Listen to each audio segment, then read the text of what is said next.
He came to America for a better life, for himself as well as his family. He moved into an affluent neighborhood, a gated community where he felt safe, and that dream fell short. They stabbed him to death. He's bleeding. Who stabbed him? It was the shock of my life seeing somebody who is so kind being murdered. Who could have done it? Crime scene detectives were able to get a foreign DNA hit. Unfortunately, the technology just wasn't available at that time. Fast forward, now you have DNA companies that have these huge databases. Suddenly, the match is irrevocably made.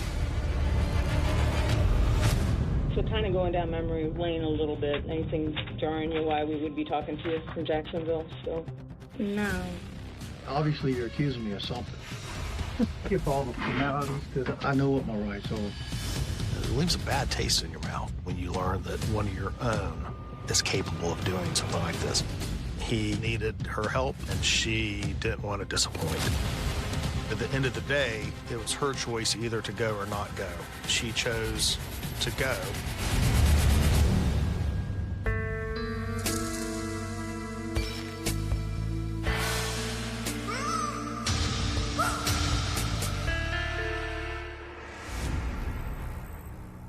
On May 17, 1999, dispatchers in Jacksonville, Florida, receive a panicked call from the affluent Deerwood residential community. Jacksonville 911, Cal. Please, Deerwood, let it go. Please, Deerwood. Okay, ma'am, listen, you got to calm down for us to get you some help. First of all, do you need police or do you need rescue? Police, they stole all our money. It was a very frantic call. They had some difficulty understanding her, but they were able to establish that they were the victim of what appeared to be a home invasion robbery, and her husband was assaulted. They stabbed him to death. He's bleeding. Who stabbed him?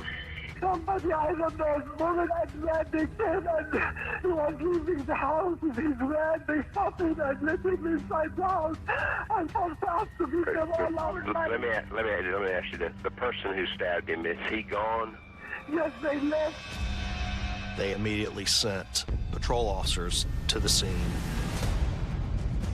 When officers arrive at the residence, they find the caller, Summer Kawaf, tending to her 39-year-old husband, Saad, inside the garage. He was in critical condition at that point, with severe stab wounds all over his body. He was life-flighted as our medical air ambulance service here to what was then University Medical Center, the Trauma One facility in town.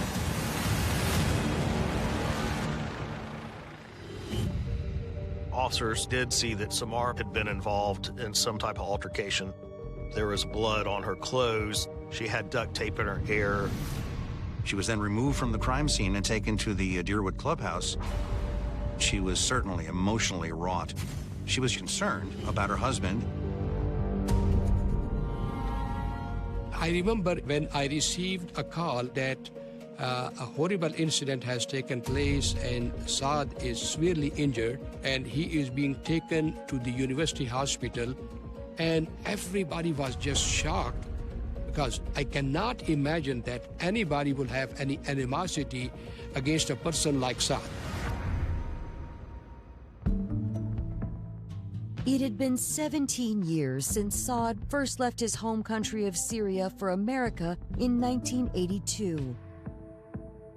The family was very educated. He had a brother who lived in Boston and he was professional. His other brother was a physician and he himself came as a student to do his bachelor degree in computer sciences at Florida Atlantic University, FAU, in Boca Raton. Initially, he worked in some kind of tech company in Hollywood area there close to Miami. That's where Summer, his wife, came and joined him from Syria, and they got married in Hollywood, South Florida. Saad and Summer relocated from South Florida to Jacksonville in 1986 for a better opportunity.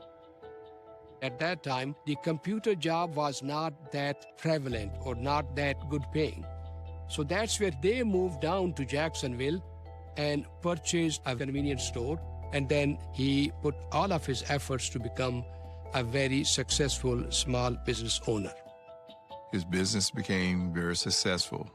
They were making a lot of money with this particular business. I knew Saad and Summer from the very beginning of my migration to Jacksonville.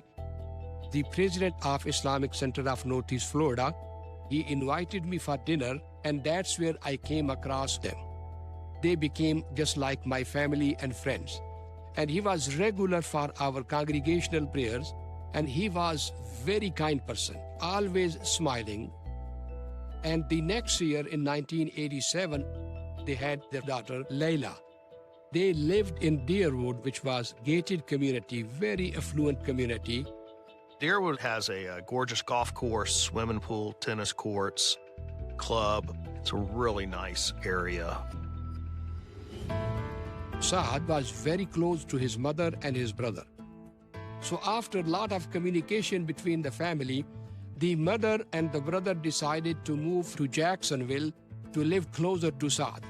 I mean, the way I look at Saad is that typical success story who came as an immigrant, who worked through different stages to become successful businessman, and who focused upon his business and upon his family and upon serving the community. So it was the shock of my life seeing somebody who is so kind, so caring, and such a person full of life being stabbed at his own home. Within an hour of the 911 call, authorities received word that Saad Kawaf has succumbed to his injuries. I remember rushing to the university hospital, and there I found almost everybody from the Muslim community or the Syrian community. It is horrible, it is unbearable. So the first question came to our mind is, who could have done it? Homicide investigators soon arrive at the Kawaf residence. Along with a significant amount of blood on the floor of the garage. There was blood splatter or transfer on the wall and then on the car, the Camry itself, which was indicative of a very violent fight and stabbing. In 1999, DNA was at its infancy at its time, so detectives are looking to gather any type of evidence from the garage and inside the house. You have blood spatter in places. You have some blood droplets on the kitchen cabinet. There was blood on the kitchen counter, and I believe by the sink as well. You've got blood everywhere. So it's incumbent upon the police to collect blood samples. Inside a kitchen cabinet, investigators also find evidence to corroborate Summer Kawaf's story of the attack. There were some bags where the money apparently was. In fact, one of the evidence photos shows a stack of bills in a bag, like maybe somebody missed that when they were scarfing up the rest of it. So this confirmed that this was more than likely a home invasion robbery. They didn't know if there was some random person that was going to various homes in that particular area. So they were on high alert. Coming up, investigators uncover red flags in Saad Kawaf's life. The victim was the subject of a federal and state investigation. The assailants had inside information that the victim carried large amounts of money home. This is a whole nother ballgame now. And as the mystery deepens, the long road to justice leads to an unlikely pair. You can't dispute the DNA, they match. Just a few hours into the investigation of 39-year-old Saad Kawaf's murder, investigators in Jacksonville have little doubt about the killer's motive. It was a robbery/homicide type incident. You had one victim that was deceased there, as well as a survivor, the wife of the deceased. Now we need to figure out who possibly could have done this. Samara was distraught at what just occurred. The detectives start to interview her at the Deerwood Country Club. They asked her to start at the beginning of their day. She said they woke up like any other morning that day. He was going to pick up his mother to take the mother to a doctor's appointment. Samar had just bid goodbye to her husband. She heard commotion in the garage. It sounded like her husband was yelling. She went out there and she saw a male suspect having a major scuffle with her husband, stabbing him. There was a white female in the garage as well that immediately approached her and demanded money from her. She did not recognize these people, had never seen them before. She immediately got into a struggle, and they then fell to the ground and struggled from the ground. She fought off her attacker, and during her fighting off the attacker, she bit her assailant. She left a significant bite mark on her left arm. The female assailant took Mrs. Quaff inside the home to look for money. And then in comes the male suspect holding a knife to her throat. And he demands money. He says, "I know you got it here." The assailants kept asking for the deposits. They had inside information that Mr. Quaff carried large amounts of money home. Mr. Quaff's business did a lot of work in lottery deposits and food stamps, and so he was holding on to large sums of money at a time. So is there a co-worker at his convenience store that for some whatever reason would want to do this? According to Summer, her husband had brought home more than $50,000 the previous night to keep safe until the bank opened on Monday morning. And at that point, Mrs. Quaff told them where a large sum of money in a paper bag was hidden in one of the kitchen cabinets. After Mrs. Quaff points it to them, she is then tied up in duct tape. Her mouth is sealed with duct tape. She is secured to a chair, and the male and female suspect leave. Once the suspects left, she was able to get out of the duct tape and contacted 911 at that point. Her husband was still alive in the garage. And his only words are, "I'm dying. Call police." The female was described as being a white female, short blonde hair, well-dressed, and wearing a hat. She didn't have much to say to describe the male assailant. He was a male, a white male. She was not able to see how the suspects left the house, so there was no vehicle description at that time from her. After they speak with Summer, investigators canvass the neighborhood. We were looking for potential witnesses to the crime. And eventually detectives were able to speak to a resident in that neighborhood who routinely walks her dog. And right around the time this was occurring, she had noticed that there was a red Jeep Cherokee in that driveway. It passed her, but she was not able to identify either of the occupants. This is a gated community. It is a very affluent area, so everyone comes in has to register or be checked out. They went to the guard service in the attempts of getting descriptions of all individuals that came in. There was no red Jeep on the logs whatsoever. So they may have thought, well, the lady was mistaken. Investigators ask Saad's friends and family if any of his employees had a vendetta against the Quaffs. His store was on Beach Boulevard in an area which was not very affluent. The person that committed this crime knew the routine, knew that there was large deposits, knew that Mr. Quaff carried those home with him. Usually the money which the store does over the weekend, the bank is closed, so it is his habit that he will deposit it on Monday morning. This is 1999. Cash is still pretty prevalent. ATM cards probably not that much. And this is a busy store in a busy, long-established neighborhood. Cash was probably king.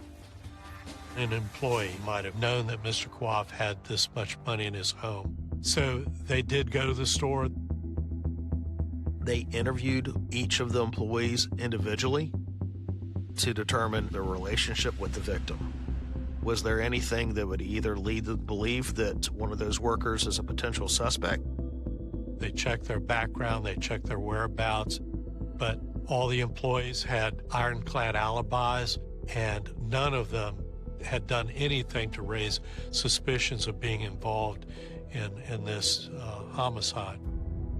As investigators search for other potential leads, they discover a separate case tied to Saad's business dealings.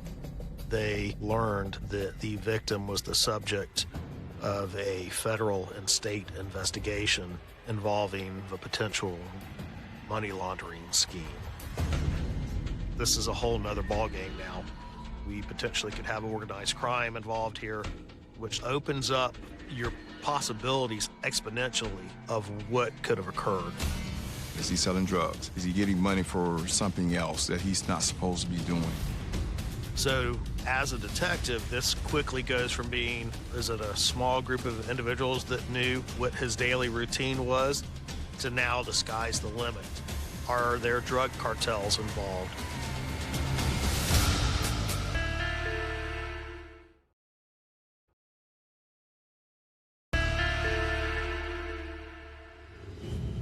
Less than 6 hours after the murder of Saad Kawaf, investigators with the Jacksonville Sheriff's Office have discovered he was the subject of a multi-jurisdiction investigation. In the United States, if you make a bank deposit, $10,000 or more, it gets reported to the federal government. The victim was making cash deposits to his bank twice a week that were under the $10,000 mark. It's going to throw a red flag if you're constantly making cash deposits on a regular basis under $10,000. It's going to get their attention, and it did. It raises the eyebrows of the government as how are you making the money? Is your business a front? Are you doing something illegal and you're bringing in a lot of cash that you're not reporting? And so he was reported by his bank to the authorities, and the matter was assigned to a task force. 2 days after his murder, a judge signs off on a search warrant for Saad Kawaf's home. Detectives conducted a search warrant at his home. They found nothing. They found no drugs. They found nothing that would relate him to any type of money laundering. It could have been simply a matter of trying to avoid paying taxes, but there might have been another reason for it. It's very likely that deposits were made to the bank under that $10,000 mark on a regular basis, and that the remainder of the cash was kept at home to have that cash readily accessible. With his store being where it was located in a low-income area, he has to have that cash because people are bringing checks there to cash them, and he would cash those checks for them. He's trying to do the right thing. He's trying to service the people in that particular area. They excluded the fact that he was involved in any kind of illegal activity, any type of money laundering. Back at square one, investigators turn back to Saad's wife for help. Unfortunately, in this case, there was no video evidence, nothing that would assist law enforcement in determining what the suspects looked like. Other than Samar's description, she was able to come up with a sketched image of what the female suspect possibly looked like. So detectives provide to the community and the media a composite sketch of the female that was involved in this case, asking for anybody with any information as to who this may be. The victim's family and friends provided a check for a $100,000 reward for any leads that would result in an arrest of the suspect. The community was willing to do anything to find the culprit. I mean, the community was so much devastated. We would have done whatever, so 100,000 and even more than that would have not been an issue. You have to understand, every call that comes in, they've got to follow up because there may be something in one of those calls that will lead them to the assailant. For more than 2 months, investigators look into every tip they receive. Some of them are just bogus calls, people trying to take a chance on giving information so that they can get $100,000 in reward. That unfortunately, none of the leads that they were provided were of any value. Investigators catch a small break when they receive the results from the crime lab on the evidence collected at the scene. During the original processing of the scene, crime scene detectives were able to get blood samples from the victim's home that resulted in a foreign DNA hit.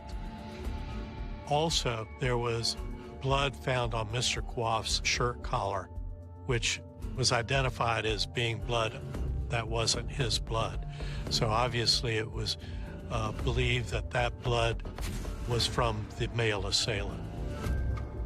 Unfortunately, the technology just wasn't available at that time to identify who they were. After several months, the case goes into suspension. So the last thing any detective wants to do is suspend a case, but we've turned over every stone, we've submitted every piece of evidence that we have, and now it's kind of a sit and wait and hope and pray. It really became very frustrating and disappointing. What is taking so long?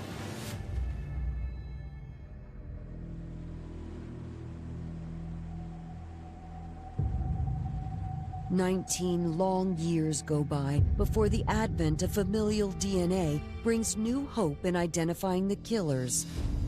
On their anniversaries, cold cases are reviewed to see if there are any solvability factors where it could be reassigned to the cold case unit. Fast forward, now you have all these private DNA companies that have these huge databases where you can submit your DNA and it'll tell you, you know, where you came from and what your genealogy is. That has been a huge, huge resource and tool. In 2018, the Florida Department of Law Enforcement received a grant where they could start sending DNA samples off to private labs.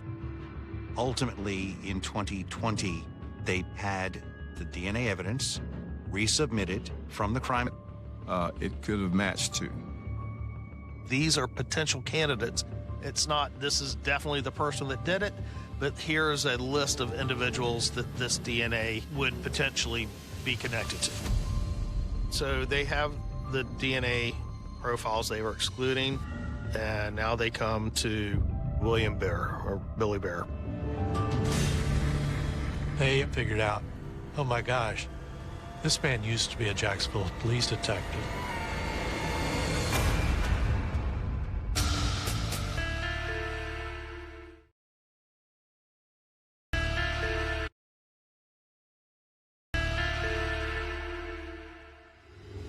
In 2020, more than 20 years after the murder of Saad Coif, Jacksonville police have traced DNA found at the crime scene to an unlikely suspect. Billy Baer, he had been with the sheriff's office for a very long time. He came in, I believe, in 1975. Baer retired in 2002. He had a personnel record that was full of commendations. One of those recommendations was he saved the life of a child. After they made the positive match on Billy Baer, they began to try to figure out who was the female assailant. And so the obvious thing was to figure out who was Baer associated with back in 1999. They did checks, found out that he was married to Melissa Schafer at that time. If you look at the original police report, you'll see the description is of a thin, blonde-haired woman. So easy enough to run through databases, driver's license, that Melissa Jo Schafer is a blonde-haired, thin woman.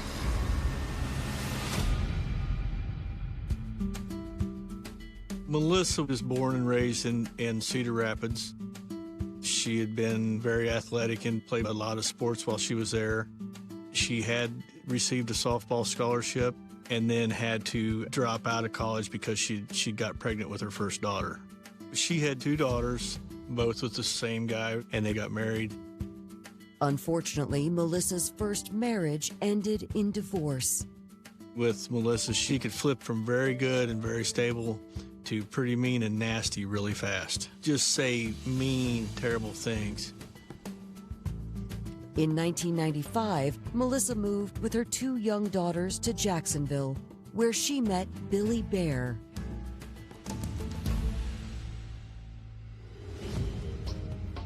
She was out at the beach over a long weekend, and Billy Baer introduced himself as a police officer, and they started seeing each other. They both liked sports.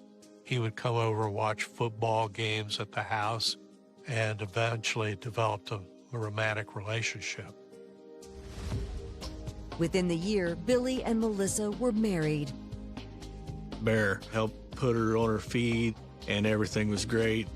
She definitely appreciated his authority and the security she felt by dating a cop. Billy remained a respected officer with the Jacksonville Sheriff's Office, which led to an opportunity in 1999. The Jacksonville Sheriff's Office Intelligence Division, where Detective William Baer worked, was working on a task force with Florida Department of Law Enforcement and FBI, and they were looking into possible money laundering that was occurring at Saeed Kawaf's store. William Baer was responsible for following Mr. Kawaf, placing him under surveillance to see if he could tie in anything illegal that Mr. Kawaf was doing. He knew his whereabouts. He knew when he rose. He knew when he would go to sleep. He knew that he carried large sums of cash home to prepare for deposit. There's the connection. There's your opportunity.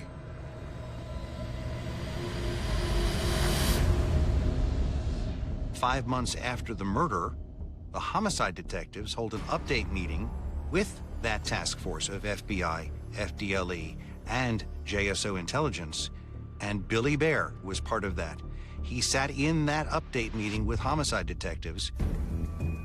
The fact that he was involved in the initial investigation with FDLE and the FBI, it was determined that they needed to get confirmation DNA to, without a doubt, determine that he was, in fact, the DNA profile that was on the victim's collar. They had to make sure that this was the right guy, and at that point, you got to get some fresh DNA to match. So they did what's called a trash pull. The trash pull is exactly what it sounds. Once you place your trash on the curb, it now is abandoned property. And they will obtain that trash and attempt to get DNA off any material in that bag. Inside the trash, authorities are able to obtain Billy Baer's DNA from empty bottles and cans. Suddenly, the match is irrevocably made. You can't dispute the DNA from 1999. They match. It's him.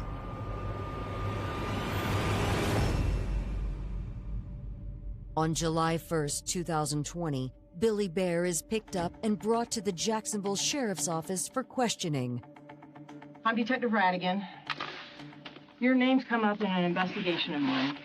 I'd like to ask you a few questions about it. Skip all the formalities, because I don't know what's going on. You need to tell me what's going on. I know what my rights are, so... I'm just going to cut right to the chase. You know this gentleman right here? Sure, saw him. Never saw him before? Lisa, I don't remember anybody. Well, this is Mr. Kawaf, who was murdered back in May 17th, 1999. Okay. You were on the money laundering task force at the time, who Mr. Kawaf was being investigated on. I don't remember. He lives in Deerwood. I don't remember. No, you don't remember? Any of that. Obviously, you're accusing me of something. Mm-hmm. You got me under arrest. I am. I think I need a lawyer. I think that's pretty obvious. Coming up, details about Saad Kawaf's murder are finally revealed to law enforcement. She'd been holding this inside her for years, and it was finally a relief to get this off her chest. The best I can ever tell them is I'm sorry.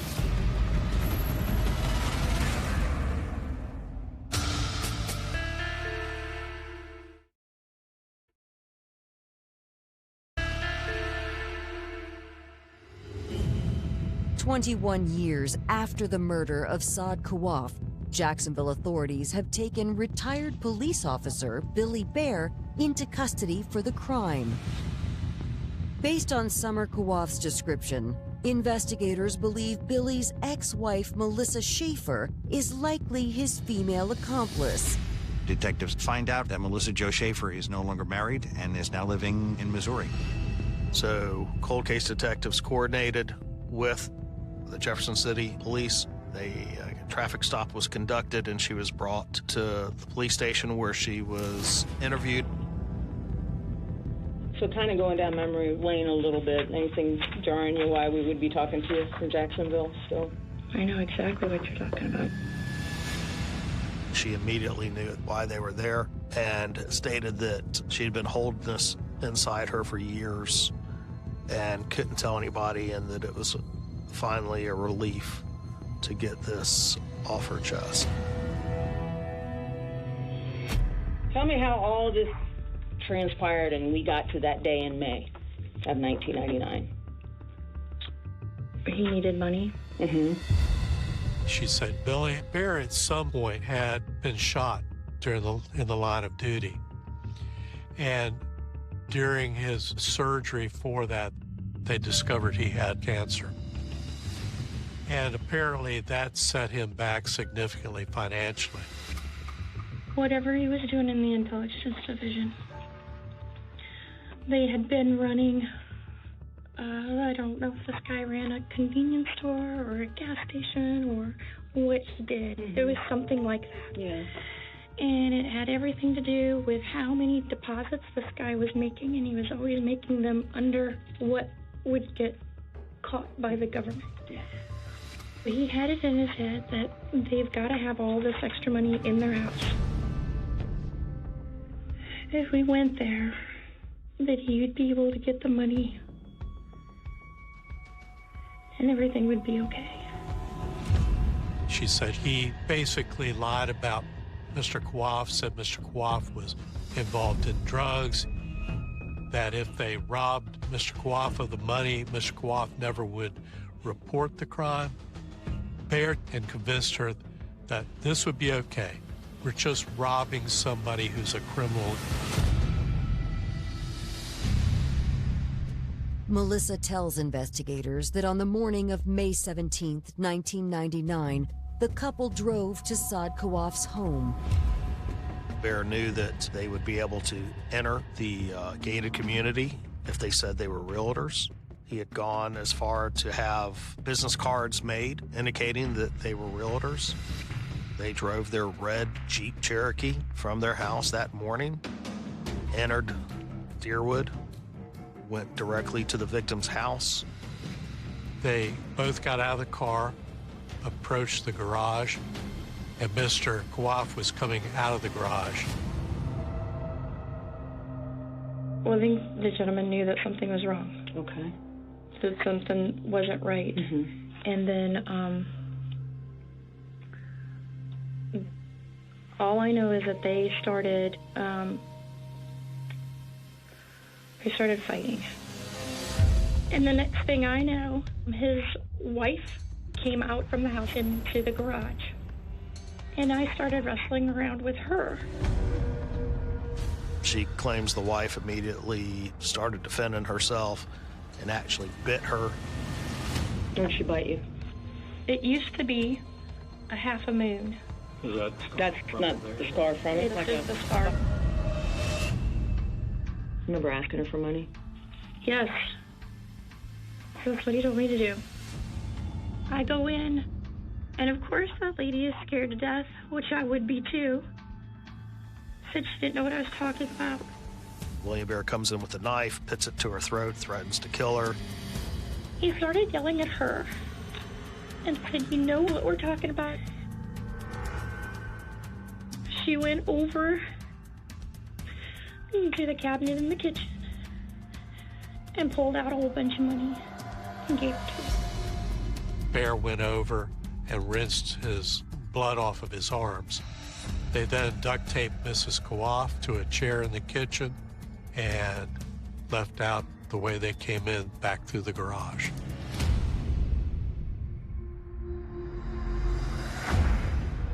So what happens after that? Minus me just crying all the way home? I was told where to put the money in our house. He showered and went to work. At that point, their relationship was seriously changed. She was just petrified and dumbfounded by what happened and how foolish she had been to be involved in this. They eventually bought a home, but basically it was like two families living in the same home. Their marriage was shot. She stated she eventually worked up the courage to get divorced and then left Jacksonville and moved back up to Missouri to assist with her family. Legally, she's responsible and equally responsible for the crime. She's a co-defendant, participated in a robbery. The robbery went bad and someone was killed. There was really just no excuse that she could provide as to why she went along with this, and then kept quiet for all these years. I can't give that woman her husband back. I can't give that daughter her dad back. The best I can ever tell them is I'm sorry. And I don't expect your forgiveness. Following her confession, Melissa Schafer is extradited to Florida. Baer was indicted for first-degree murder, which in Florida, at the time of the offense, would have allowed for the death penalty. Schafer was charged with second-degree murder, which has a more flexible sentencing range. This was a pre-planned, premeditated robbery because you had the facts as an intelligence detective that this person had money from his business and you were going to take it. With such kind of horrible situation, it's not a matter of voice, it's a matter of conscience. So these were both conscienceless people.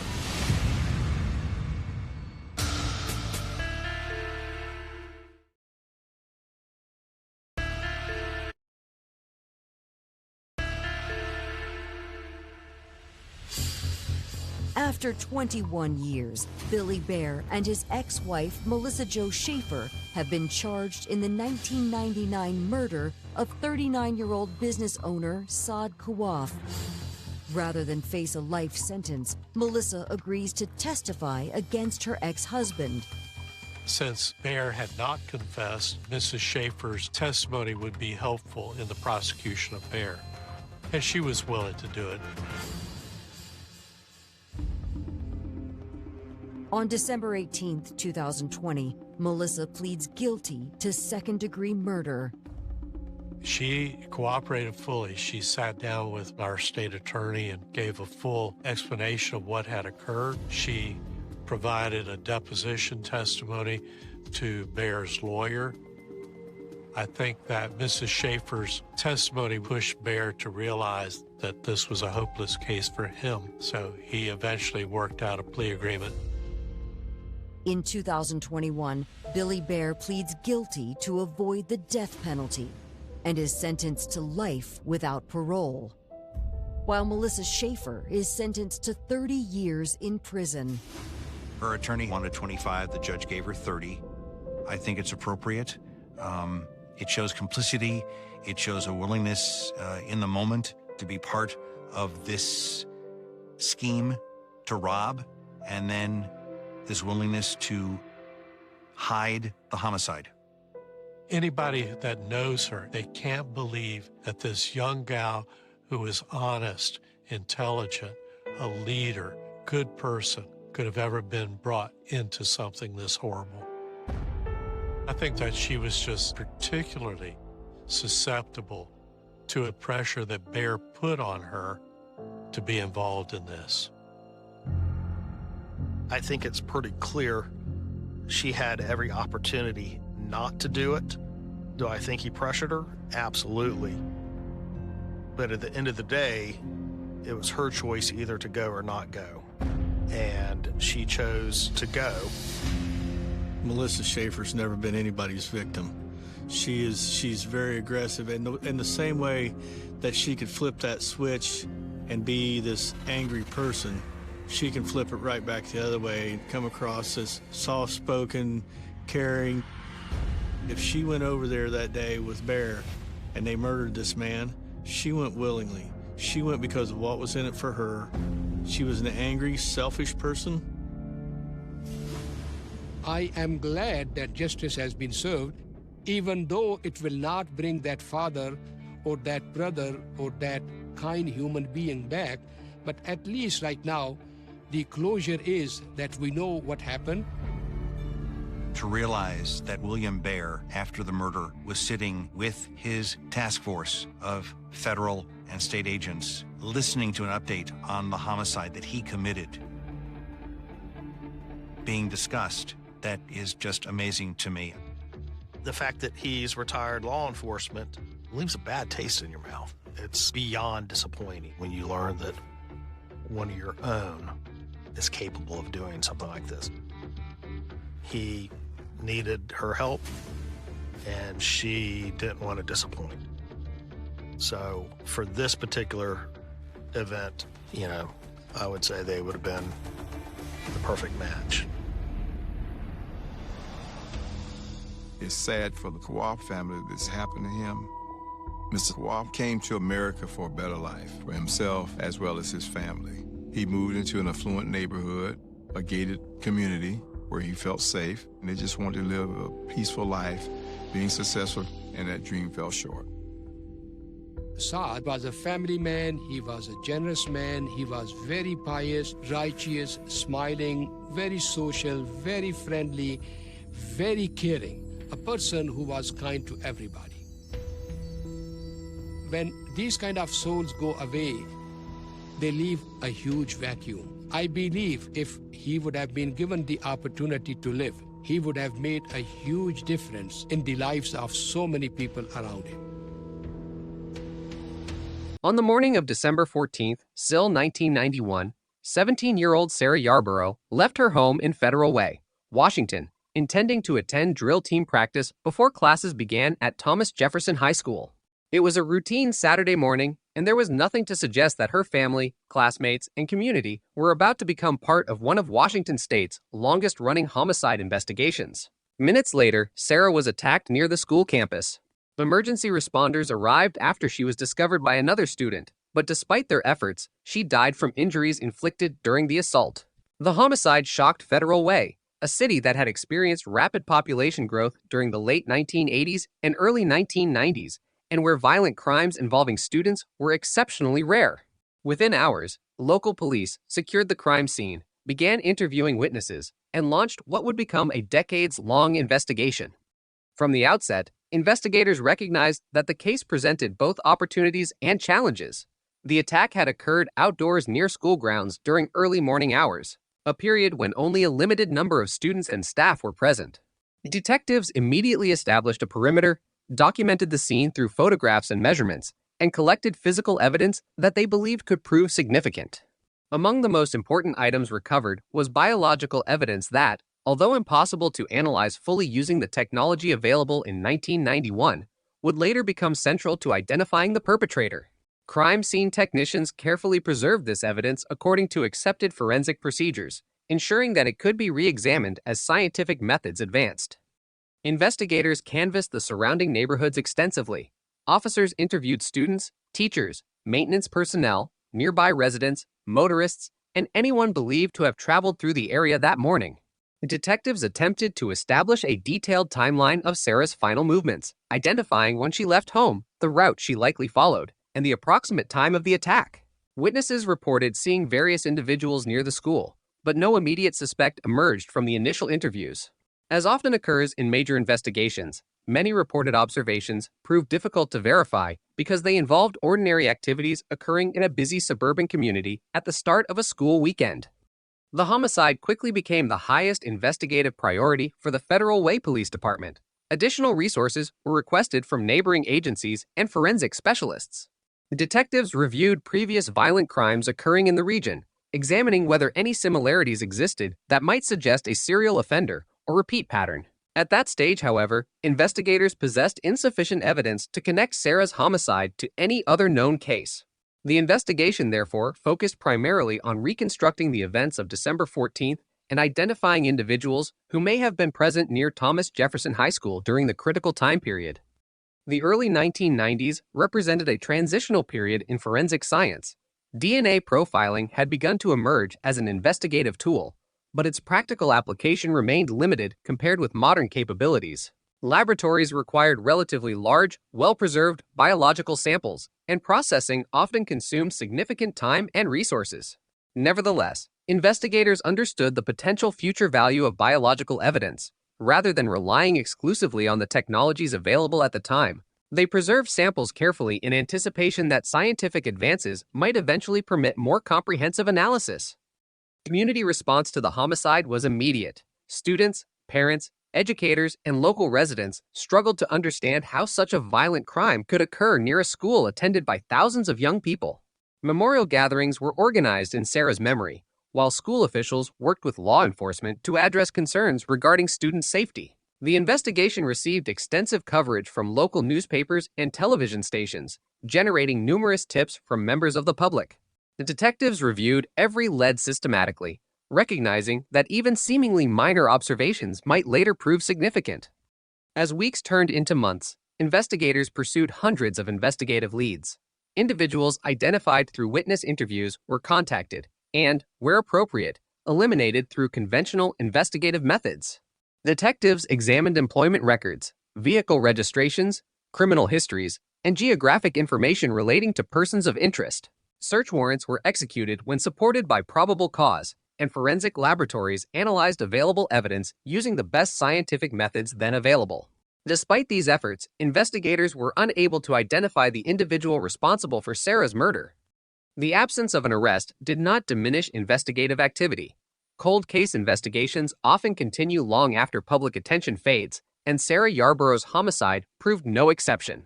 Detectives maintained organized case files, preserved physical evidence, and periodically reviewed investigative decisions as new information emerged.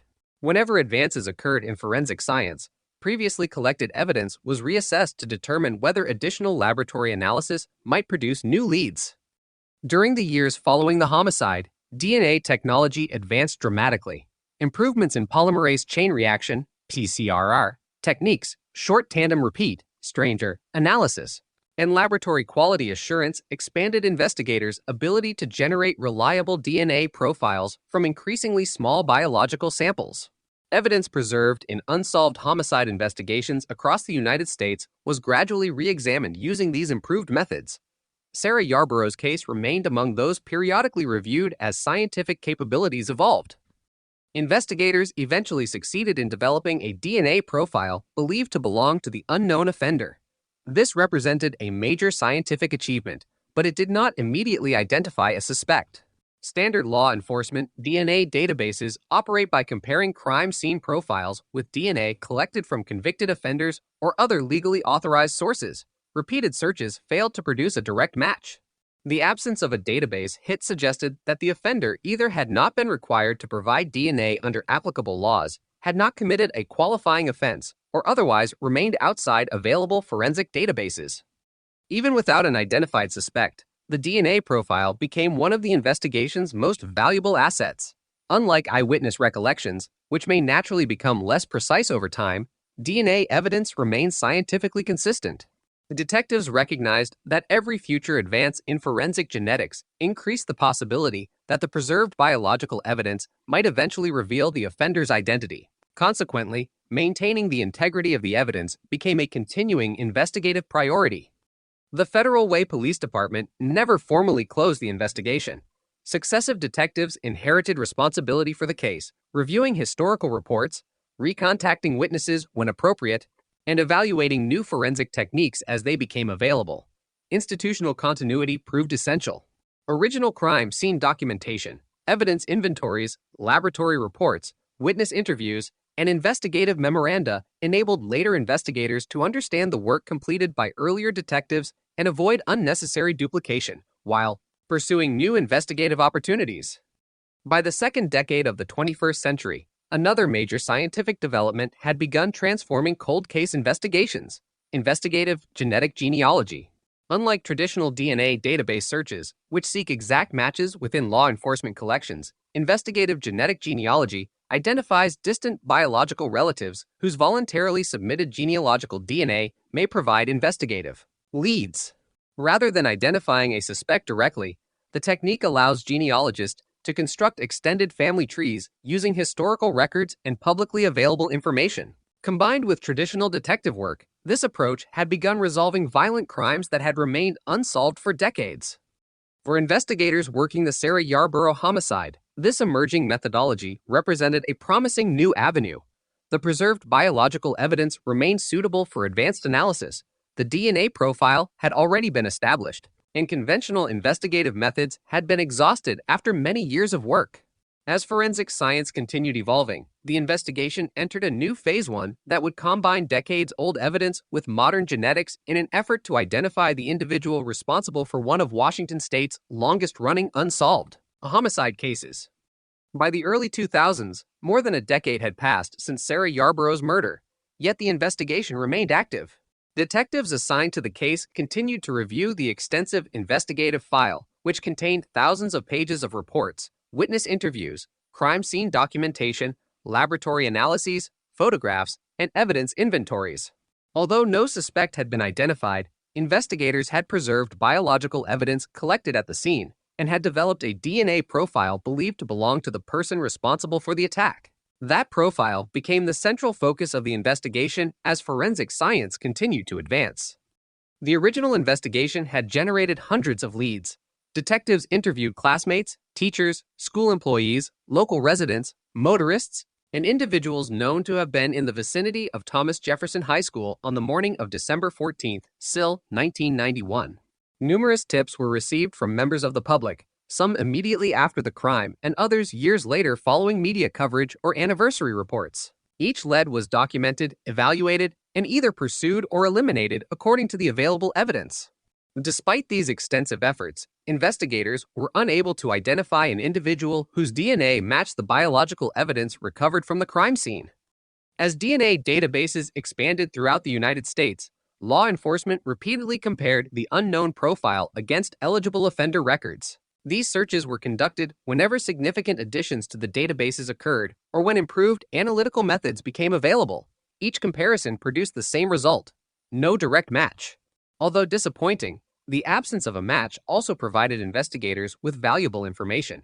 It suggested that the offender had either never been legally required to submit a DNA sample, had not been convicted of an offense requiring collection under applicable laws, or otherwise remained outside the scope of available forensic databases. Throughout this period, the Federal Way Police Department maintained the investigation as an active cold case rather than closing it permanently. Detectives periodically re-examined witness statements, reviewed crime scene photographs using improved digital imaging techniques, and evaluated whether any previously overlooked details warranted renewed investigation. The continuity of evidence preservation proved especially important. Biological samples collected in 1991 remained securely stored under forensic evidence protocols, allowing scientists to apply increasingly sophisticated laboratory methods as technology improved. The investigation also benefited from advances in DNA analysis itself. During the 1990s and early 2000s, forensic laboratories refined short tandem repeat (STANGER) analysis, improved DNA extraction procedures, and enhanced the ability to recover genetic information from limited or partially degraded biological samples. These developments increased confidence in the accuracy of forensic profiles and strengthened the evidentiary value of preserved biological material. Although no direct suspect had been identified, investigators now possessed a reliable DNA profile that could serve as a permanent scientific reference. Meanwhile, cold case investigations across the United States were increasingly influenced by technological innovation. Cases that had remained unsolved for decades began yielding new investigative opportunities through improved forensic methods. The detectives working the Sarah Yarborough investigation monitored these developments closely, recognizing that emerging technologies might eventually provide investigative tools unavailable during the original inquiry. One of the most significant developments occurred outside traditional law enforcement databases. Consumer genetic genealogy became increasingly popular as millions of individuals voluntarily submitted DNA samples to learn about family history and ancestry. While these services were designed primarily for genealogical research, Forensic scientists recognized that distant biological relationships identified through genealogical databases might provide investigative leads in cases where conventional DNA database searches had failed. Investigative genetic genealogy differs fundamentally from traditional forensic DNA comparison. Rather than searching for an exact match, genealogical analysis identifies individuals who share inherited DNA segments with the unknown contributor. These shared genetic markers may indicate distant family relationships, sometimes extending to third or fourth cousins. Importantly, such relatives are not considered suspects merely because they appear in genealogical results. Instead, they provide starting points from which professional genealogists reconstruct family trees using public historical records. As this methodology matured, investigators across the country began evaluating whether it could be applied to long unsolved homicide cases supported by high-quality biological evidence. The Sarah Yarborough investigation possessed several characteristics that made it a potential candidate. The detectives had preserved suitable DNA evidence. Conventional investigative methods had been pursued extensively over many years, and repeated forensic database searches had failed to identify the unknown offender. These factors suggested that investigative genetic genealogy might provide new investigative direction. The process required careful preparation. Forensic specialists first needed to determine whether the preserved biological evidence could support the generation of a single nucleotide polymorphism (CP) profile suitable for genealogical comparison. Unlike standard forensic DNA profiles used in criminal databases, subprofiles examine hundreds of thousands of genetic markers distributed across the genome, making them appropriate for identifying distant biological relationships. Producing such profiles requires specialized laboratory techniques and rigorous quality assurance procedures. At the same time, investigators reviewed the legal and ethical considerations associated with emerging genealogical methods. Agencies recognized that genealogy databases operated under specific user policies and privacy frameworks. Any investigative use of genealogical information would need to comply with applicable laws, database terms of service, and establish departmental procedures. Detectives therefore coordinated with prosecutors, forensic laboratories, and genealogy specialists before proceeding. The investigation remained grounded in traditional police work. Genealogy, if used, would generate investigative leads rather than establish criminal responsibility. Any potential candidate identified through genealogical analysis would still require verification through conventional investigative methods, including documentary research, lawful surveillance where appropriate, and direct forensic DNA comparison. This distinction became a guiding principle as agencies across the United States began incorporating investigative genetic genealogy into selected cold case investigations. By the late 2010s, investigators believed that advances in forensic genetics had reached the point where the Sarah Yarborough case could benefit from these emerging techniques. After more than 25 years of conventional investigation, preserved biological evidence remained intact, scientific capabilities had expanded dramatically, and a new investigative pathway had become available. The case was about to enter a phase that combined decades-old evidence with 21st-century forensic science, illustrating how persistence, evidence preservation, and technological innovation could work together in the continuing effort to identify an unknown offender.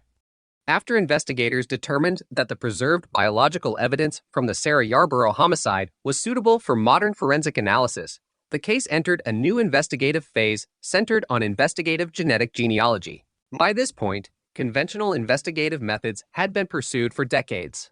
Detectives had interviewed hundreds of individuals, evaluated numerous tips, compared the unknown DNA profile against state and national forensic databases multiple times, and repeatedly reviewed historical evidence. None of these efforts had produced a suspect whose DNA matched the biological evidence collected in December 1991. Investigators therefore sought to determine whether genealogical analysis could generate new leads while remaining consistent with applicable legal and scientific standards. The first step involved preparing the biological sample for advanced laboratory testing capable of generating a single nucleotide polymorphism (CP) profile. Unlike the short tandem repeat (Stanger) profile routinely used in criminal DNA databases, its profile contains information suitable for identifying distant biological relationships through genealogy databases that permit law enforcement use under specified conditions.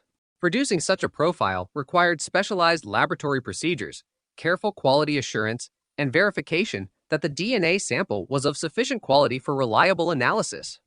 Once an appropriate subprofile had been generated, investigators worked with forensic genealogy specialists to begin the analytical process. Rather than searching for an exact match to a known individual, genealogical analysis identified people who shared inherited DNA segments with the unknown contributor. These individuals were not suspects. In most cases, they had no knowledge of the investigation and no connection to the crime other than sharing a distant biological relationship with the unknown individual whose DNA had been recovered at the scene. Professional genealogists then undertook the time-consuming task of reconstructing family relationships using publicly available historical records. Birth certificates, marriage records, census data, military records, obituaries, newspaper archives, cemetery records, probate files, and other documentary sources were examined to determine how individuals identified through DNA might be related to one another. This process often requires the construction of extensive family trees extending across multiple generations. As family trees expanded, genealogists searched for points where different biological lines converged. Investigators then compared those family structures with known facts about the case. Geographic history became an important consideration. Detectives examined whether individuals within the relevant family branches had lived in or near Federal Way, Washington, during the early 1990s, or possessed documented connections to the area surrounding Thomas Jefferson High School. Age also served as a critical factor, since any viable candidate would need to be consistent with witness descriptions and the circumstances of the crime. Throughout this phase, genealogy functioned solely as an investigative tool rather than evidence of guilt. Detectives emphasized that family relationships cannot establish criminal responsibility. Many people may appear within a genealogical family tree despite having no involvement whatsoever in the offense under investigation. Consequently, every potential candidate identified through genealogical research required independent evaluation using traditional investigative methods. As investigators narrowed the list of possible individuals, they examined publicly available records, employment histories, residential information, driver's license records were legally accessible, and other documented information that could either include or exclude candidates. This process gradually reduced the number of individuals requiring further investigation. Importantly, investigators sought objective documentary evidence rather than speculation, ensuring that each investigative decision rested upon verifiable facts. Eventually, genealogical research and conventional investigative review directed attention toward an individual later identified as William Earl Talbot Sesteth. According to publicly available records, Talbot had lived in Washington state during the relevant period and possessed characteristics consistent with information developed during the investigation. At this stage, however, investigators had not established criminal responsibility. Genealogical analysis had merely identified a candidate whose DNA required comparison with the preserved biological evidence from the crime scene. To obtain that comparison lawfully, investigators employed conventional investigative techniques. Detectives conducted surveillance consistent with legal requirements and sought an item that Talbot had discarded in a public place. Under established legal principles governing abandoned property, law enforcement may, under appropriate circumstances, recover discarded items for forensic examination without intruding upon constitutionally protected privacy interests. Investigators collected an item believed to contain biological material suitable for DNA analysis. The recovered sample was submitted to an accredited forensic laboratory for standard street-eye DNA testing. Scientists compared the DNA profile obtained from the discarded item with the profile previously developed from biological evidence recovered during the Sarah Yarborough homicide investigation. Unlike genealogical analysis, which identifies possible biological relatives, this comparison sought a direct forensic match between two DNA profiles. Laboratory analysis concluded that the DNA profiles were consistent, indicating that the biological material recovered from the discarded item matched the DNA profile developed from evidence collected at the crime scene. This represented the first direct forensic evidence linking a specific individual to the biological evidence preserved since 1991. Investigators carefully reviewed the laboratory findings, verified analytical procedures, and ensured that documentation satisfied established forensic quality standards before proceeding further. The DNA comparison fundamentally changed the status of the investigation. For the first time in nearly 3 decades, detectives possessed scientifically supported evidence identifying an individual whose DNA matched biological evidence recovered during the original investigation. Nevertheless, investigators continued reviewing historical evidence, witness statements, timelines, and documentary records to ensure that all available information was evaluated comprehensively before presenting the case for prosecutorial review. The Sarah Yarborough investigation illustrates the distinction between investigative genetic genealogy and forensic DNA identification. Genealogy generated an investigative led by identifying distant biological relatives and helping investigators narrow potential candidates. Traditional police investigation then evaluated those candidates through documented records and lawful investigative methods. Finally, accredited forensic DNA testing provided the direct scientific comparison relied upon as evidence. Each step depended upon the previous one, demonstrating that investigative genetic genealogy serves as a complement to not a replacement for established forensic science and conventional criminal investigation. By early 2019, nearly 28 years after Sarah Yarborough's murder, the investigation had progressed further than at any previous point. Decades of evidence preservation, advances in DNA technology, meticulous genealogical research, and traditional investigative work had converged to identify a suspect. The next phase would involve formal legal proceedings, during which prosecutors would evaluate the evidence collected over almost 3 decades and determine whether criminal charges should be filed. Following the DNA comparison that linked the preserved biological evidence from the 1991 crime scene to William Earl Talbot Yaum, investigators entered the final phase of the criminal investigation. Although the forensic results represented a significant breakthrough, law enforcement and prosecutors proceeded cautiously. Modern homicide investigations require that scientific evidence be carefully documented, independently reviewed, and evaluated alongside all available investigative information before criminal charges are filed. The objective was not simply to identify a suspect, but to ensure that every step of the investigation would withstand judicial scrutiny. After reviewing the laboratory findings, detectives continued examining the historical case file. They revisited witness statements collected during the original investigation, verified timelines, and compared information developed in 1991 with what was now known through modern forensic analysis. While memories naturally become less reliable over long periods, contemporaneous investigative records prepared shortly after the crime remained valuable. Reports, photographs, diagrams, and evidence logs created during the original investigation provided an objective record that could be evaluated alongside newly developed forensic evidence.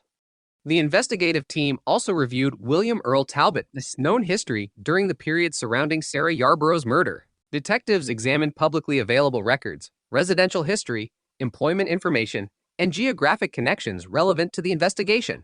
Such review formed part of a standard investigative process designed to determine whether documentary evidence was consistent with the conclusions suggested by forensic testing. These inquiries supplemented, rather than replaced, the DNA evidence that had become the central scientific component of the case. Once investigators concluded that sufficient evidence existed, prosecutors evaluated the case for formal criminal charges. Prosecutors do not simply rely upon laboratory findings alone. They assess the entire evidentiary record, including the integrity of evidence collection, chain of custody documentation, laboratory procedures, witness information, and applicable legal standards. In a case that had remained unsolved for nearly 3 decades, careful review was particularly important because much of the evidence had been collected long before the arrest. In June 2018, authorities arrested William Earl Talbot II in Washington state and charged him with the murder of Sarah Yarborough. The announcement marked a major development in one of the state's longest-running unsolved homicide investigations. For investigators who had worked the case over many years, the arrest represented the culmination of decades of evidence preservation, repeated case review, and advances in forensic science. For Sarah Yarborough's family, friends, and former classmates, it was the first time since 1991 that the criminal justice process had identified an individual accused of responsibility for her death. Following the arrest, investigators obtained additional DNA samples from Talbot through lawful judicial procedures. These samples underwent further forensic examination using established laboratory methods. Such confirmation testing is a routine component of serious criminal investigations and provides an additional level of scientific verification before trial. The results were consistent with the earlier comparison derived from the discarded item collected during the investigation. As pretrial proceedings began, defense counsel and prosecutors addressed a range of legal issues common in homicide cases involving forensic evidence. These included matters relating to the admissibility of scientific evidence, discovery of investigative materials, and preparation for expert testimony. Because investigative genetic genealogy had helped generate the investigative lead, the case also attracted attention from legal scholars and forensic professionals interested in how emerging investigative techniques would be discussed within the judicial process. It is important to distinguish between the genealogy research that guided investigators and the evidence ultimately presented in court. Investigative genetic genealogy identified potential family relationships that helped narrow the field of possible suspects.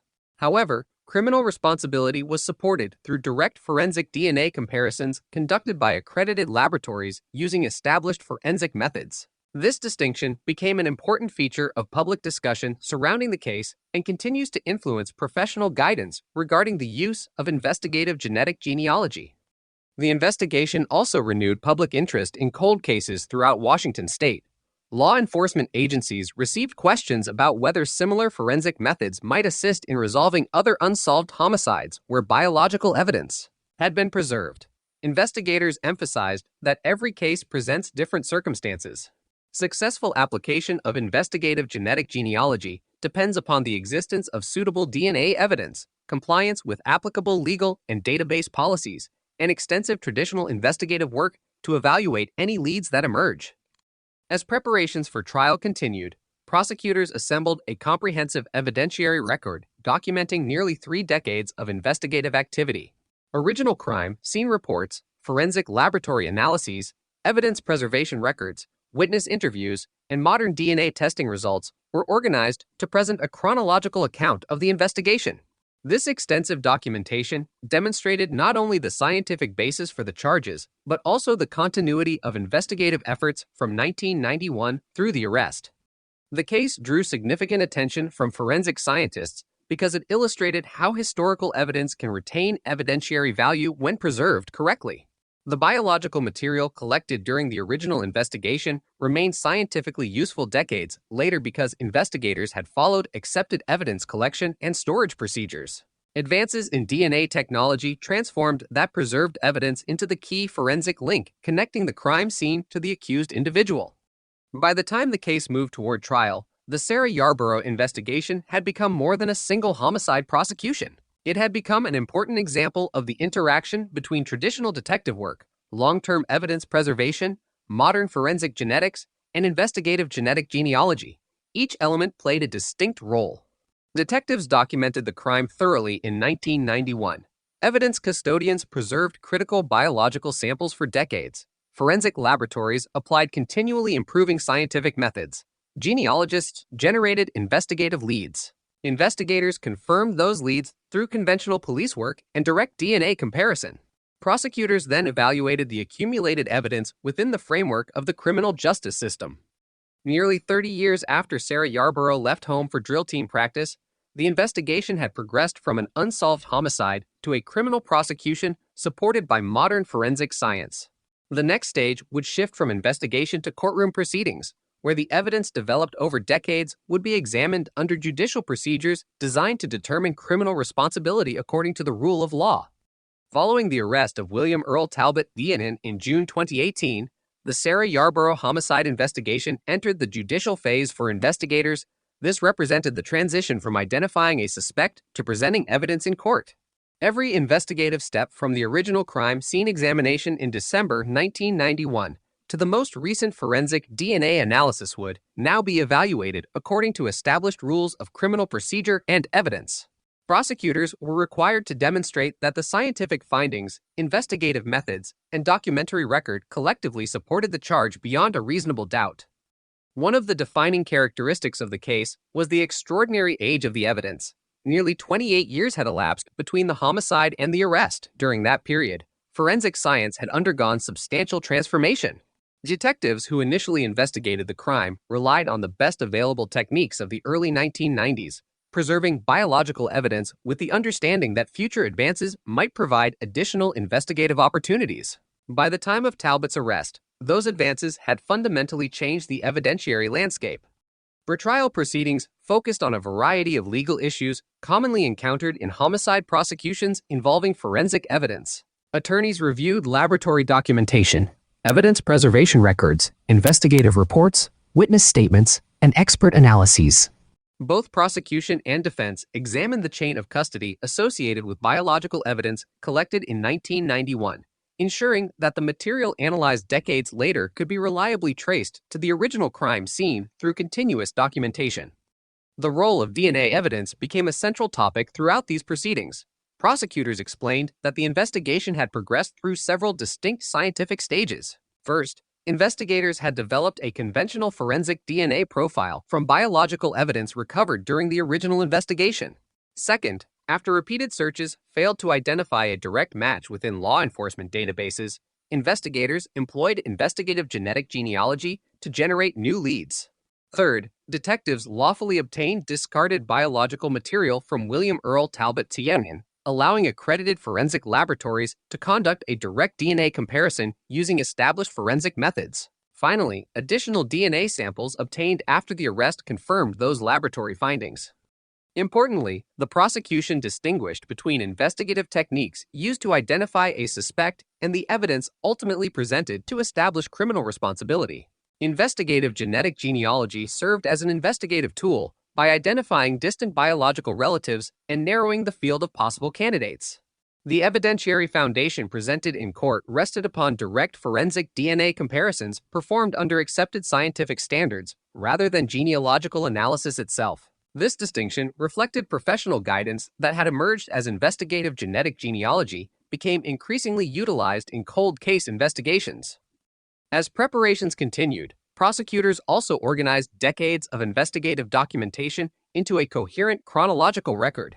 Original police reports prepared immediately after the homicide, photographs of the crime scene, evidence collection logs, laboratory submissions, witness interviews, and subsequent investigative memoranda demonstrated the continuity of the investigation over nearly 3 decades. Such documentation was especially valuable because many of the detectives involved during the earliest stages of the case had retired before the arrest occurred. The case attracted considerable attention within the forensic science community because it illustrated the importance of preserving biological evidence over extended periods. Researchers, forensic laboratory personnel, and law enforcement agencies viewed the investigation as an example of how evidence collected before the widespread adoption of DNA profiling could later become decisive through technological advancement. Numerous professional conferences and educational programs subsequently referenced the investigation when discussing evidence preservation and cold case methodology. The judicial proceedings also highlighted the extensive collaboration required to resolve long-term investigations. Detectives, crime scene investigators, forensic biologists, molecular geneticists, evidence custodians, prosecutors, genealogists, and laboratory specialists each contributed expertise during different phases of the investigation. The successful prosecution depended upon the cumulative work of these professionals rather than any single investigative technique or scientific breakthrough. Throughout the trial, expert witnesses explained forensic DNA analysis in terms understandable to the court while maintaining scientific accuracy. Laboratory experts described evidence handling procedures, quality assurance protocols, DNA extraction methods, profile generation, comparison procedures, and statistical interpretation. Their testimony emphasized that the DNA comparisons relied upon validated laboratory methodologies routinely employed in forensic science. This scientific foundation provided the court with objective evidence developed independently of genealogical research. In 2019, after considering the evidence presented during the trial, the jury found William Earl Talbot D.N. guilty of the murder of Sarah Yarborough. The verdict represented the conclusion of one of Washington State's longest-running homicide investigations. Nearly 3 decades after the crime occurred, the judicial process had reached a determination based upon preserved physical evidence, advances in forensic science, and extensive investigative work spanning multiple generations of law enforcement personnel. Following the conviction, Talbot was sentenced to a lengthy term of imprisonment under Washington law. The sentencing concluded the criminal prosecution, although the broader significance of the investigation continued to extend beyond the courtroom.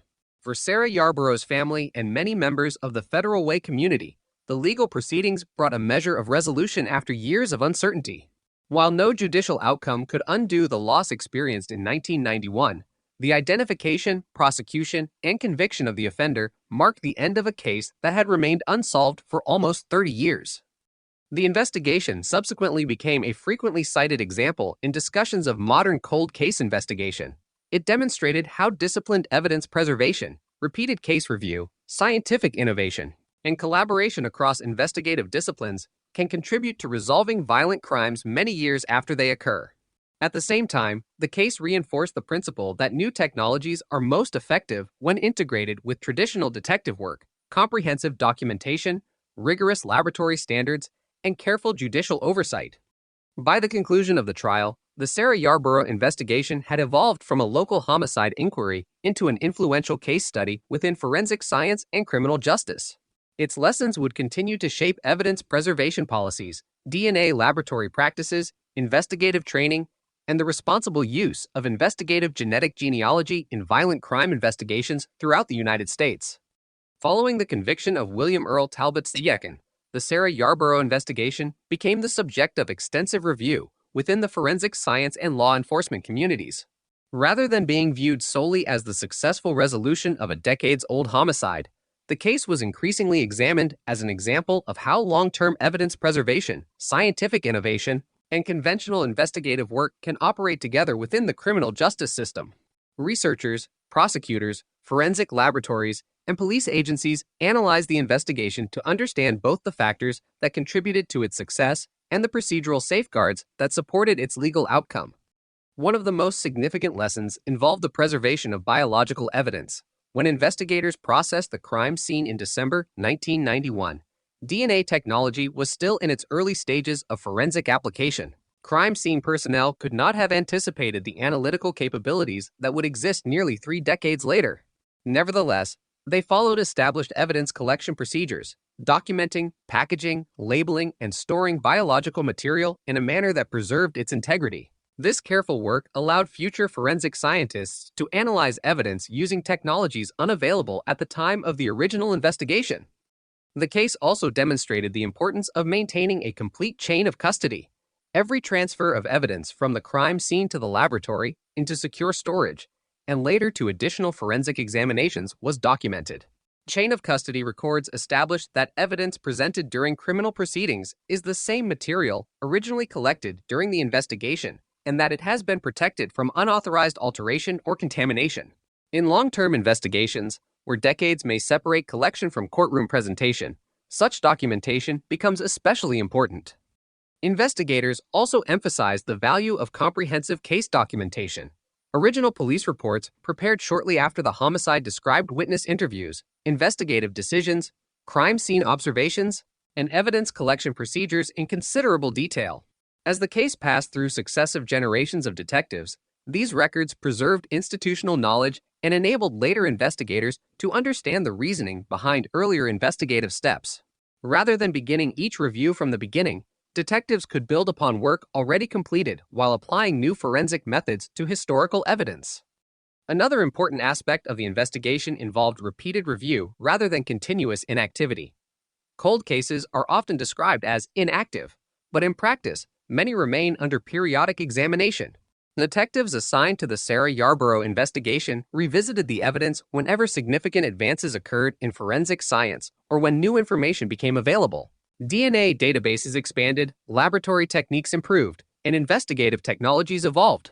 Each development prompted renewed evaluation of whether preserved evidence might yield additional information. The investigation further illustrated the distinction between investigative leads and courtroom evidence. Investigative genetic genealogy generated a direction for detectives by identifying distant biological relatives of the unknown DNA contributor. However, those genealogical findings were not themselves proof of criminal responsibility. Instead, investigators relied upon conventional police work to evaluate potential candidates and ultimately obtain direct forensic DNA comparisons that linked the crime scene evidence to William Earl Talbot II. The prosecution therefore relied on admissible forensic evidence rather than genealogical inference. Forensic laboratories also examined the case from a technical perspective. Scientists noted that advances in DNA sequencing and analytical methods had significantly expanded the ability to obtain usable genetic information from historical biological samples. Improvements in laboratory quality assurance, contamination prevention, validation studies, and statistical interpretation all contributed to the reliability of modern forensic DNA analysis. The Sarah Yarborough investigation demonstrated how these scientific developments could extend the investigative value of evidence collected decades earlier. Professional organizations subsequently incorporated the case into educational programs for investigators and forensic scientists. Training courses frequently use the investigation to illustrate several fundamental principles: preserve evidence thoroughly, document investigative actions carefully, maintain secure evidence storage, reassess unresolved cases periodically, and integrate emerging scientific methods with traditional investigative techniques. The case is often presented alongside other major cold case investigations that were resolved through advances in forensic genetics. The investigation also contributed to broader discussions regarding investigative genetic genealogy. Following several high-profile cases solved using this methodology, forensic organizations and law enforcement agencies developed best practice recommendations intended to ensure responsible use of the technique. These recommendations generally emphasize limiting investigative genetic genealogy to serious violent crimes or unidentified human remains, complying with applicable laws and genealogy database policies, documenting investigative decisions, and confirming all genealogical leads through independent forensic DNA testing before criminal charges are considered. Public understanding of cold case investigations also evolved following cases such as Sarah Yarborough's. Historically, many unsolved homicides were viewed as investigations that had reached permanent dead ends. Advances in forensic genetics demonstrated that properly preserved evidence may continue to possess investigative value long after conventional leads have been exhausted. Consequently, many agencies expanded cold case review programs and re-examined historical investigations containing preserved biological evidence. The investigation nevertheless illustrates that scientific advances are not universal solutions. Successful forensic analysis depends upon the existence of suitable biological evidence, proper evidence preservation, validated laboratory methods, comprehensive documentation, and lawful investigative procedures. Many historical cases cannot benefit from modern DNA analysis because critical evidence was never collected or has deteriorated beyond scientific examination. The Sarah Yarborough case therefore represents an important example of what is possible when evidence preservation and scientific progress coincide, rather than a guarantee that every cold case can be resolved. Academic researchers continue to study the investigation from multiple perspectives.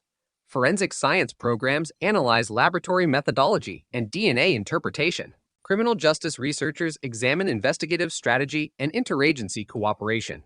Legal scholars consider evidentiary standards, constitutional issues, and procedural safeguards associated with investigative genetic genealogy. Together, these disciplines have transformed the case into an educational resource extending well beyond the original criminal investigation. Ultimately, the Sarah Yarborough investigation demonstrates that the successful resolution of a long unsolved homicide depends upon the cumulative efforts of many professionals working across decades. Crime scene investigators preserved critical evidence. Evidence custodians maintained secure storage. Detectives reviewed the case repeatedly as investigative opportunities evolved. Forensic scientists applied increasingly sophisticated laboratory techniques. Genealogists generated investigative leads. Prosecutors evaluated the evidence within the legal framework of the criminal justice system. Their combined work illustrates how scientific progress, when supported by careful investigative practice and rigorous legal standards, can provide answers in cases that once appeared unlikely to be resolved. In the years following the resolution of the Sarah Yarborough homicide investigation, forensic scientists, law enforcement agencies, and legal researchers continued to examine the case as an important example of how modern investigative methods can be applied to historical evidence. The investigation demonstrated that the successful resolution of a cold case depends not on a single technological breakthrough, but on the integration of evidence preservation, scientific validation, conventional detective work, and judicial oversight. Each component played an essential role, and the absence of any one of them could have prevented the case from reaching a successful legal conclusion. One of the most significant outcomes of the investigation was its influence on cold case review programs. Police departments throughout the United States increasingly recognized that unsolved violent crime should be revisited whenever meaningful. Advances occur in forensic science. Rather than considering an investigation permanently inactive after traditional leads have been exhausted, many agencies adopted periodic review procedures designed to identify cases that might benefit from new analytical technologies. Biological evidence collected years or even decades earlier became the focus of renewed examination as laboratories expanded their capabilities. The Sarah Yarborough investigation also reinforced the importance of maintaining long-term evidence storage systems. Biological evidence can remain scientifically valuable for many years if preserved under appropriate environmental conditions and handled according to accepted forensic procedures. Secure storage facilities, accurate evidence inventories, and continuous chain of custody documentation ensure that historical evidence remains available for future examination while preserving its admissibility within the criminal justice system. Another important lesson concerns the evolution of DNA technology itself. During the early 1990s, forensic DNA analysis was available only in limited forms and required relatively large quantities of biological material. Over subsequent decades, improvements in extraction methods, amplification techniques, sequencing technology, and analytical software significantly expanded the range of samples that could produce reliable DNA profiles. These scientific developments transformed evidence that had once been insufficient for identification into material capable of supporting advanced forensic analysis. The investigation also illustrates the complementary relationship between investigative genetic genealogy and conventional forensic DNA profiling. Standard forensic DNA analysis compares crime scene profiles with known reference, samples, or profiles contained within authorized law enforcement databases. Investigative genetic genealogy, by contrast, identifies distant biological relatives whose voluntarily submitted DNA may provide investigative leads. These relatives are not suspects, nor does genealogy establish criminal responsibility. Instead, genealogical analysis narrows investigative possibilities, after which traditional detective work and direct forensic DNA comparison determine whether a particular individual can be scientifically linked to the evidence. Professional genealogists played a specialized role during this process, using publicly available historical records including birth certificates, marriage records, census information, obituaries, military documentation, and other archival sources. They reconstructed extensive family relationships extending across multiple generations. This work required careful documentation because each proposed family connection had to be supported by verifiable historical evidence rather than assumption. The resulting family trees enabled investigators to identify individuals whose age, geographic history, and documented life circumstances were consistent with the known facts of the investigation. Throughout this stage, detectives continued relying on conventional investigative methods. They reviewed public records, verified historical addresses, examined employment information, evaluated timelines, and conducted lawful surveillance where appropriate. These traditional investigative practices remained essential because genealogy alone cannot determine whether a specific individual committed a crime. Only after a candidate had been identified through documentary research did investigators seek direct forensic confirmation by comparing biological evidence using accredited laboratory procedures. The judicial proceedings that followed reinforced another important principle.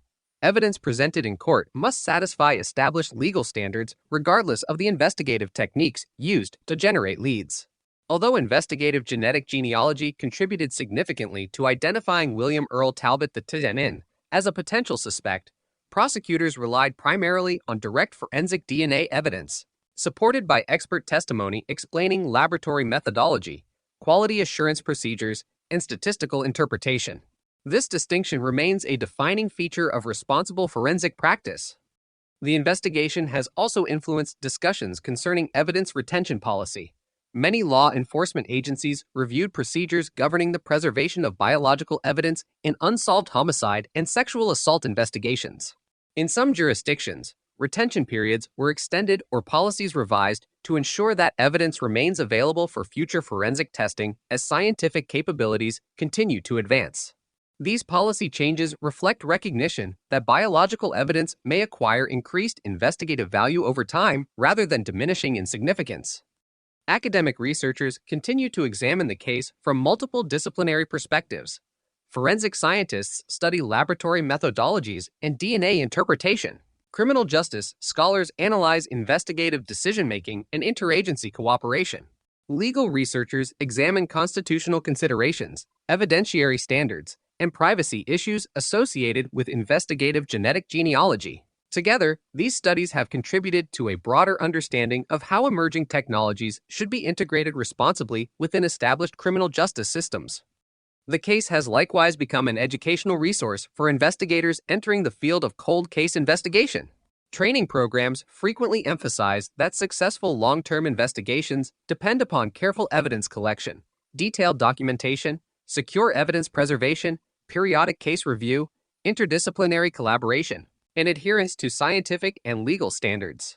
The Sarah Yarborough investigation demonstrates that technological innovation is most effective when supported by disciplined investigative practice rather than viewed as a substitute for it. Today, the investigation remains an important reference point within forensic science and criminal justice. Its significance extends beyond the conviction itself, illustrating how advances in DNA technology, combined with decades of evidence preservation and conventional investigative work, can contribute to resolving violent crimes long after they occur. While not every cold case contains suitable evidence for modern forensic analysis, the Sarah Yarborough investigation demonstrates the continuing value of preserving historical evidence and reassessing unresolved cases as scientific knowledge evolves. It stands as an example of how persistence, careful documentation, and validated forensic science can work together to support the administration of justice many years after a crime was committed. The investigation into the murder of Sarah Yarborough continues to be examined within the fields of forensic science and criminal justice because it demonstrates how long-term investigative persistence can intersect with advances in technology. More than 27 years separated the original crime from the conviction, creating an opportunity for researchers and law enforcement professionals to study how evidence, investigative procedures, and scientific methods evolved during that period. Rather than representing a single breakthrough, the case illustrates the cumulative effect of decades of careful evidence preservation, repeated investigative review, and continual advances in forensic genetics. One of the principal lessons concerns the importance of maintaining comprehensive cold case files. Throughout the investigation, detectives documented witness interviews, crime scene observations, laboratory submissions, evidence inventories, investigative leads, and correspondence with other agencies. As personnel changed over time, these records ensured that new investigators could understand previous investigative decisions without repeating work that had already been completed. Comprehensive documentation also preserved the context necessary to evaluate new forensic findings as they emerged. Evidence management played an equally important role.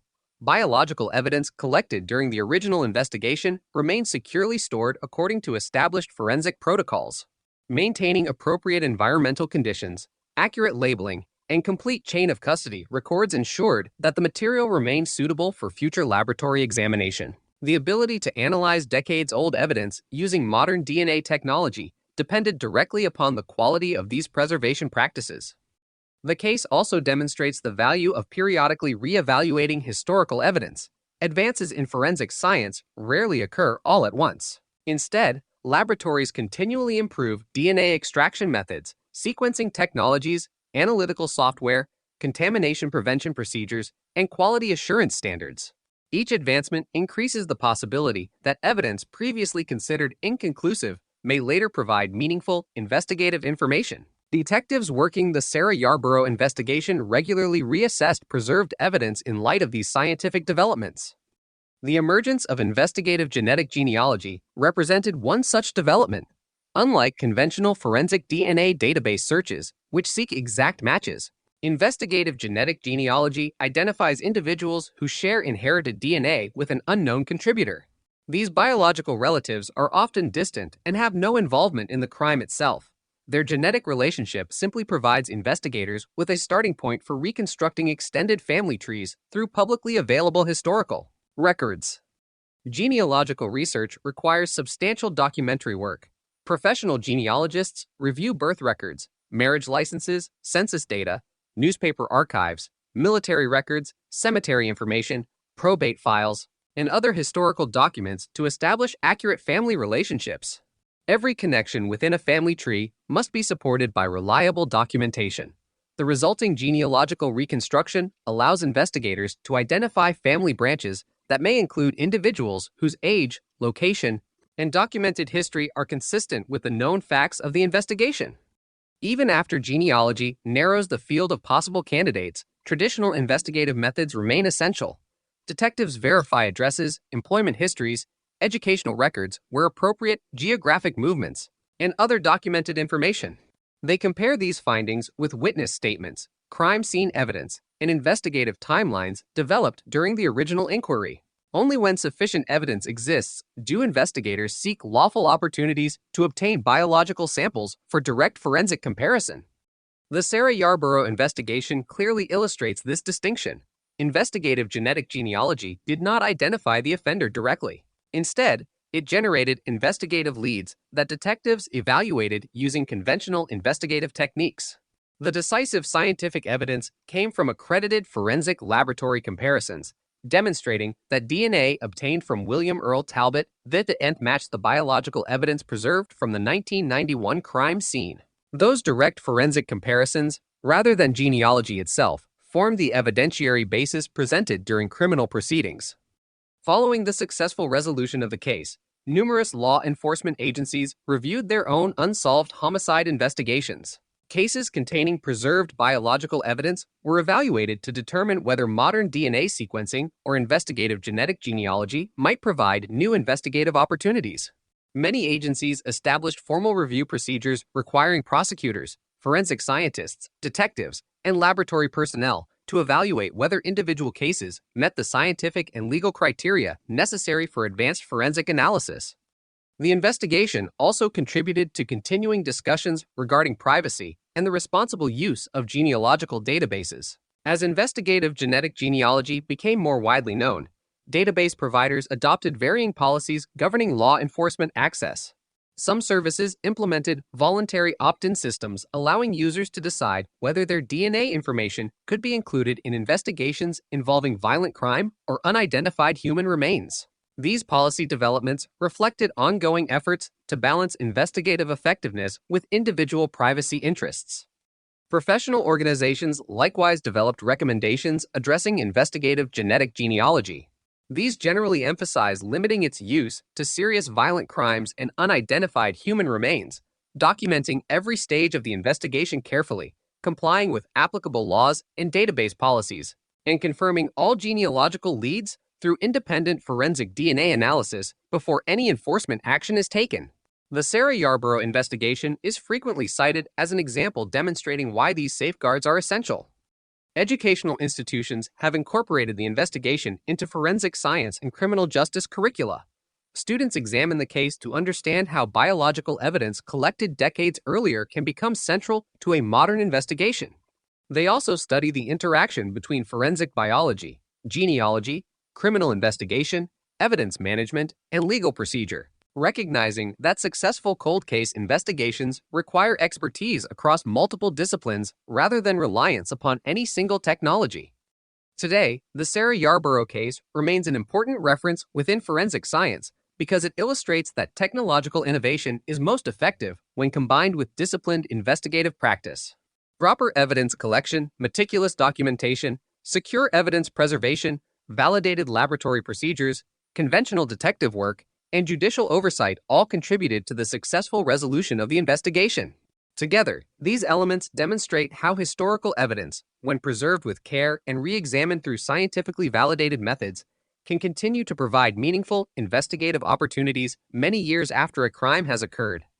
Following the resolution of the Sarah Yarborough case, law enforcement agencies throughout the United States increasingly viewed the investigation as a practical model for managing long-term cold cases.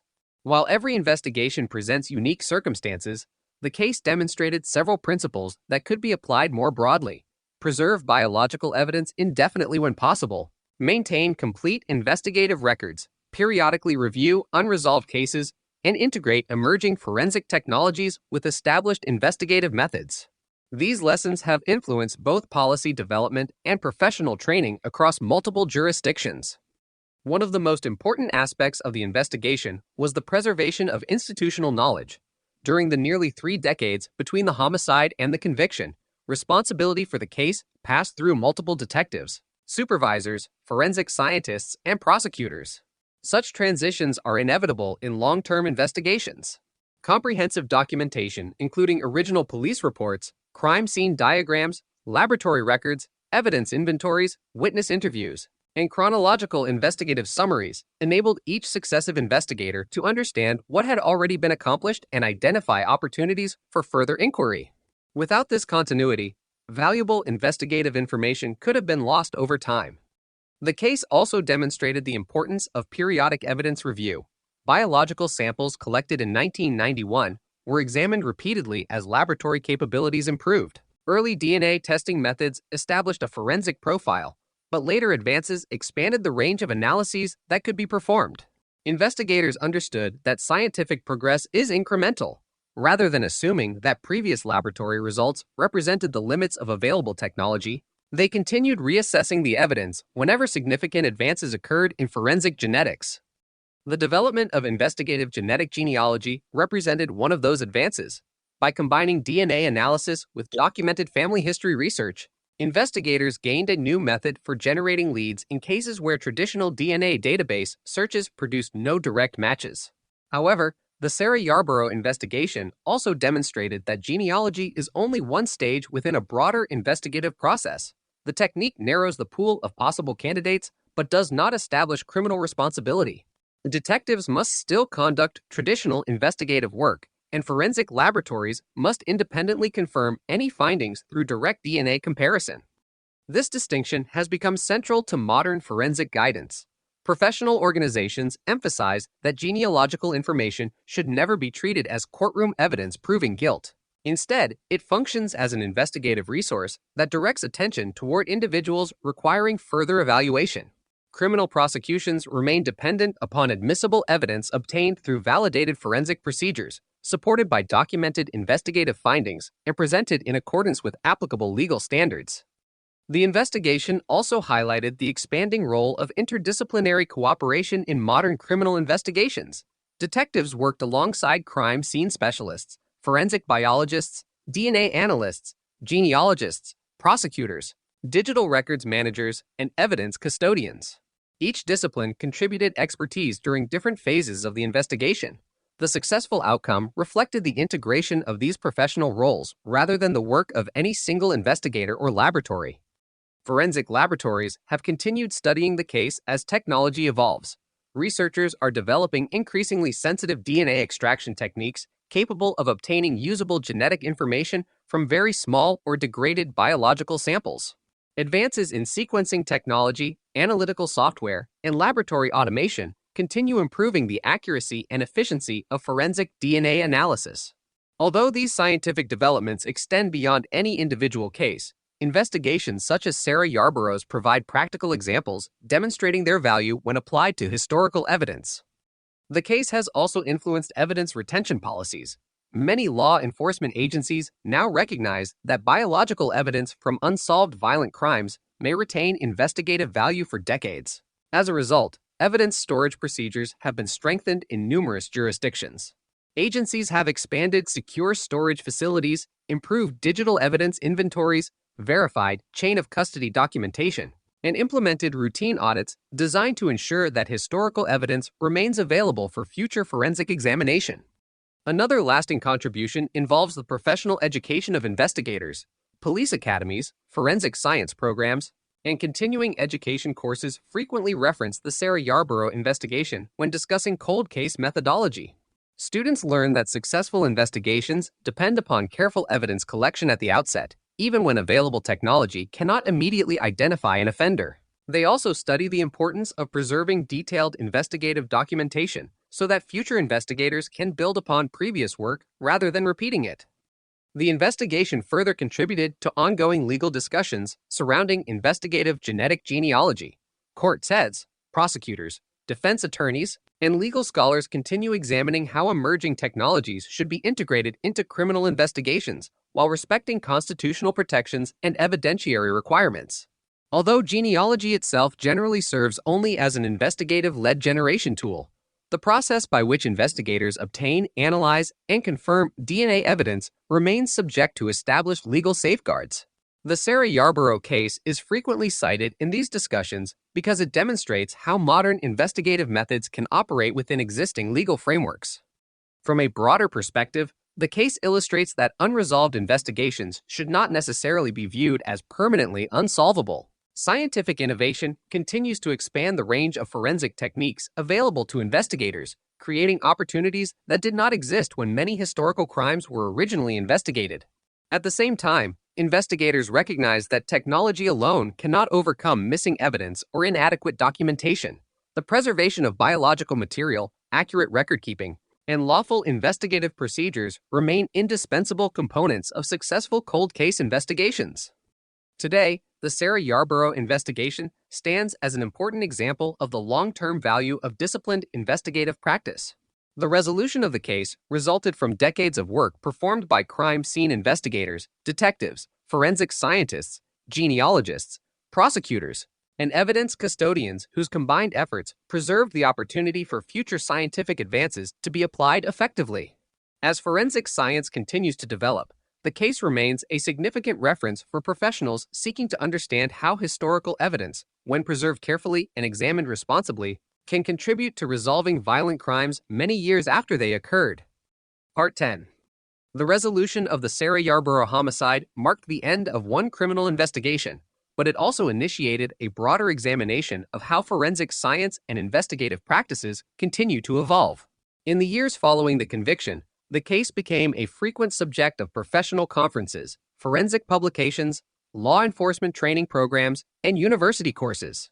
Rather than focusing solely on the outcome of the prosecution, these discussions emphasized the investigative processes that allowed preserved evidence from 1991 to remain scientifically valuable nearly 3 decades later. One of the most significant themes emerging from these analyses is the concept of long-term evidence stewardship. Evidence preservation extends far beyond collecting biological material at a crime scene. It requires systematic packaging, environmental controls, secure storage facilities, accurate inventory systems, periodic auditing, and continuous documentation throughout the life of an investigation. Every transfer of evidence must be recorded to preserve the chain of custody, ensuring that forensic laboratories and courts can verify the integrity of the material many years after its original collection. The Sarah Yarborough investigation illustrates the practical importance of these procedures.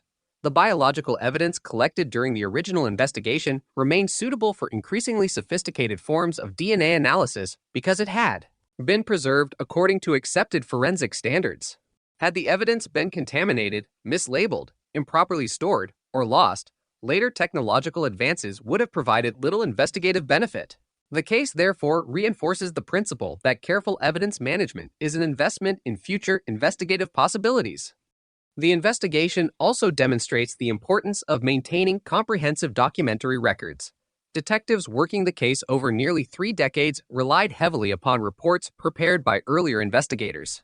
Crime scene sketches, witness interviews, laboratory submissions, evidence logs, investigative memoranda, and chronological summaries enabled successive detectives to understand the reasoning behind previous investigative decisions.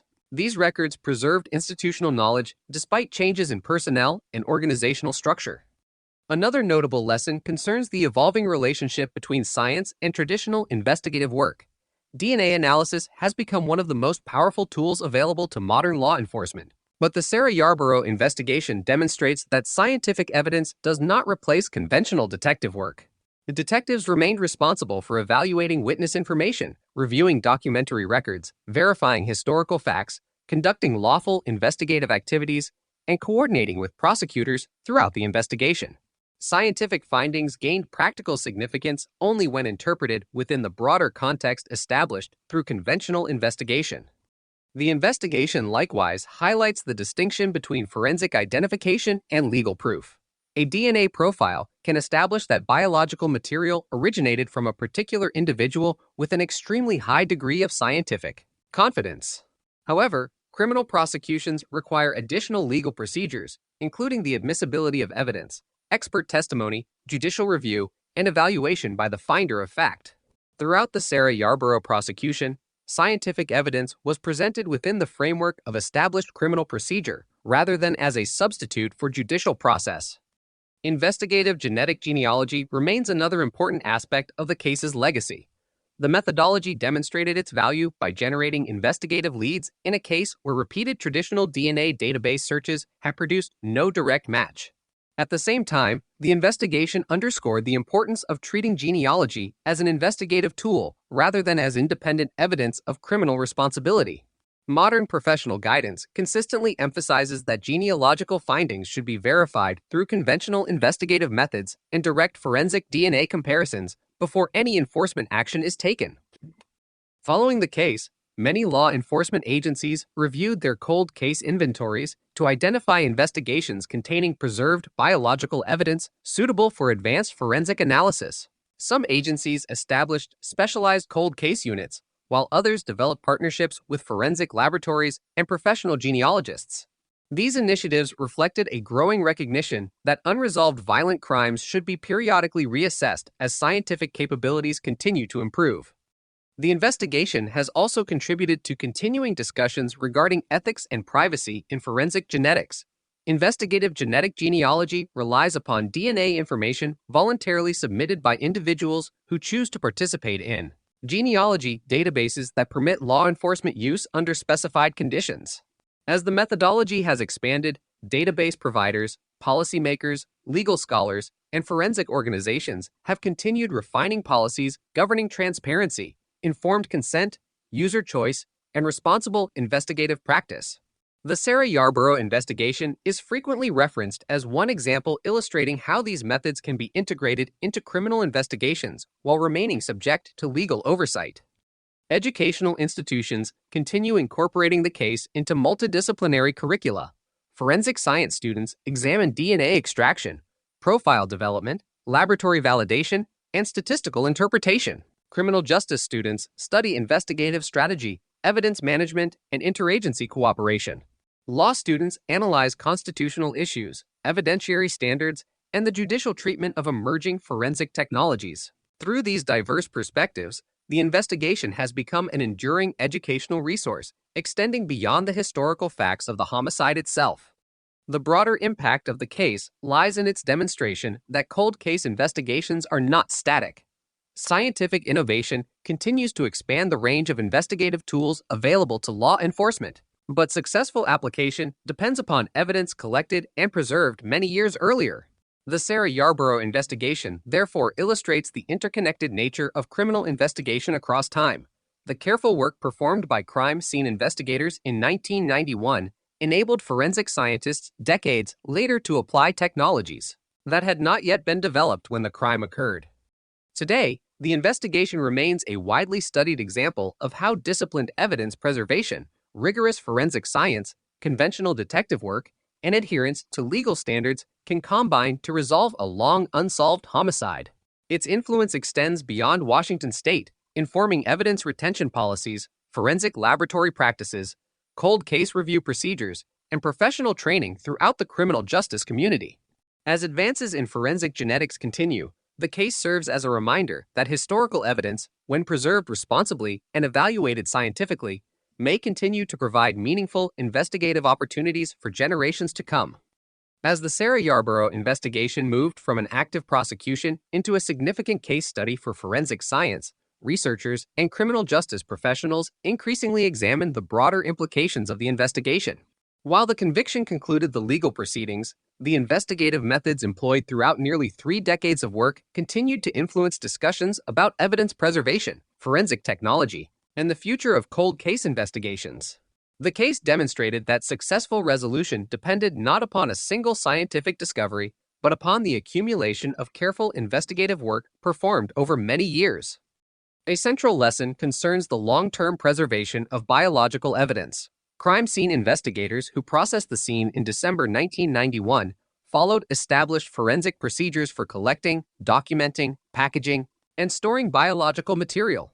At that time, they could not have anticipated the future development of investigative genetic genealogy or the sophisticated DNA sequencing technologies that would become available decades later. Nevertheless, because the evidence was preserved correctly, it remained suitable for repeated forensic examination as scientific capabilities advanced.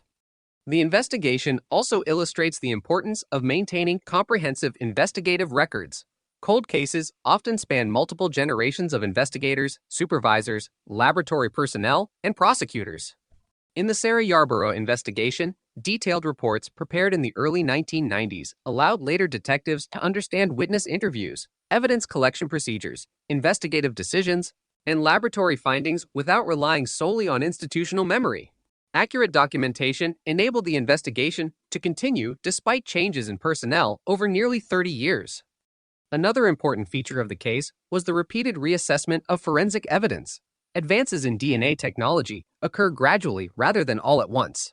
New extraction techniques, improved sequencing methods, enhanced statistical analysis, and more sensitive laboratory equipment have continually expanded the range of biological samples that can produce reliable forensic results. Investigators working the Sarah Yarborough case periodically revisited preserved evidence to determine whether newly developed scientific methods could provide information that had previously been unavailable. The emergence of investigative genetic genealogy represented one such advancement. By identifying distant biological relatives through genealogy databases that permit law enforcement use under specified conditions, investigators gained a new method for generating leads in cases where conventional DNA database searches produced no direct matches. However, the investigation reinforced the principle that genealogy serves only as an investigative starting point. Family relationships do not establish criminal responsibility, and every potential lead must be confirmed through conventional investigative work and direct forensic DNA comparison. The Sarah Yarborough investigation has therefore become an important educational example, demonstrating the distinction between investigative methodology and evidentiary proof. Genealogical analysis narrowed the field of possible suspects. Detectives evaluated those leads using documented records, historical information, and lawful investigative techniques. Accredited forensic laboratories then conducted direct DNA comparisons that formed the scientific basis presented during criminal proceedings. This sequence remains a defining characteristic of responsible investigative genetic genealogy. Professional organizations have incorporated these principles into guidance governing cold case investigations. Many recommendations emphasize preserving biological evidence whenever possible, maintaining complete chain of custody documentation, conducting periodic reviews of unresolved cases, ensuring laboratory accreditation and quality assurance, and documenting each investigative decision carefully. Agencies using investigative genetic genealogy are further encouraged to comply with applicable laws, respect genealogy database policies, and obtain independent forensic confirmation before making arrests or filing criminal charges. The investigation has likewise influenced law enforcement training. Detectives assigned to cold case units study the case to understand how evidence collected decades earlier can become central to a modern investigation. Crime scene investigators learn the importance of collecting and preserving even small amounts of biological material. Evidence custodians examine the role of secure storage and accurate inventory management. Prosecutors and forensic scientists analyze how scientific findings should be documented and presented within established legal procedures. Academic institutions continue examining the investigation from multiple perspectives. Forensic science programs analyze laboratory methodology, DNA interpretation, contamination prevention, and statistical evaluation. Criminal justice researchers study investigative decision-making, interagency cooperation, and long-term case management. Legal scholars examine evidentiary issues, constitutional considerations, and the evolving relationship between emerging technologies and established procedural safeguards. Together, these fields have transformed the case into a multidisciplinary educational resource. The investigation also illustrates the limitations of forensic technology. Although DNA analysis and investigative genetic genealogy have resolved numerous historical investigations, they cannot overcome the absence of suitable biological evidence or deficiencies in original evidence collection. Many cold cases remain unsolved because critical evidence was never recovered, has deteriorated beyond scientific examination, or cannot produce reliable DNA profiles. Consequently, investigators emphasize that technological innovation complements rather than replaces careful crime scene investigation and thorough documentation. Another enduring lesson concerns investigative persistence. The Sarah Yarborough homicide remained an active investigative priority despite the passage of nearly 3 decades. Successive detectives continued reviewing evidence, monitoring developments in forensic science, and reassessing investigative strategies whenever new opportunities emerged. This sustained institutional commitment ensured that the investigation remained prepared to take advantage of scientific advances when they eventually became available. Today, the Sarah Yarborough investigation remains an influential example within forensic science and criminal justice. It demonstrates how careful evidence preservation, comprehensive documentation, interdisciplinary collaboration, rigorous scientific analysis, and adherence to legal standards can combine to resolve a homicide long after conventional investigative methods have been exhausted. Its continuing significance lies not only in the successful prosecution itself, but also in the lasting investigative principles it established, principles that continue to guide law enforcement agencies, forensic laboratories, educators, and researchers working to resolve other long unsolved violent crimes through responsible application of modern forensic science. As the Sarah Yarborough investigation became established as a significant case study in forensic science, its influence extended beyond the resolution of a single homicide. Law enforcement agencies, forensic laboratories, universities, and legal organizations continued to examine the investigation because it demonstrated how evidence collected decades earlier could acquire renewed value through scientific progress. Rather than being remembered solely for the identification and conviction of an offender, the case increasingly became recognized as an example of the importance of long-term evidence preservation, interdisciplinary cooperation, and continual reassessment of unresolved investigations. One of the investigation's most enduring contributions involves evidence retention. During the original investigation in December 1991, crime scene personnel followed accepted forensic protocols when collecting and storing biological material. Although DNA technology was still developing, investigators recognized that preserving evidence according to established scientific standards would maximize future investigative opportunities. Their careful work ensured that the biological evidence remained suitable for increasingly sophisticated laboratory analysis over the following decades. The case also illustrates how advances in forensic genetics occur incrementally. Early DNA profiling established a biological profile from evidence recovered at the crime scene, but repeated comparisons with available law enforcement databases failed to identify a suspect. As sequencing technology, laboratory instrumentation, and analytical software improved, forensic scientists obtained increasingly detailed genetic information from the preserved evidence. These developments ultimately made investigative genetic genealogy possible, demonstrating how technological progress can expand the investigative value of historical evidence. Investigative genetic genealogy itself became an important focus of professional discussion following the case. Unlike conventional forensic DNA comparisons, which seek exact matches in criminal justice databases, genealogy examines inherited genetic relationships shared among distant biological relatives. Investigators then reconstruct family histories using publicly available historical records to identify individuals whose documented circumstances are consistent with the known facts of an investigation. The Sarah Yarborough case demonstrated both the potential of this methodology and the importance of confirming genealogical leads through independent forensic DNA testing. For this reason, forensic organizations consistently distinguish between genealogy and evidentiary proof. Genealogical analysis provides investigative direction rather than courtroom evidence. Detectives must verify each lead through traditional investigative methods, while accredited laboratories perform direct DNA comparisons using validated forensic procedures. This layered approach ensures that scientific conclusions presented during criminal proceedings rest upon independently verifiable forensic evidence rather than inferred family relationships.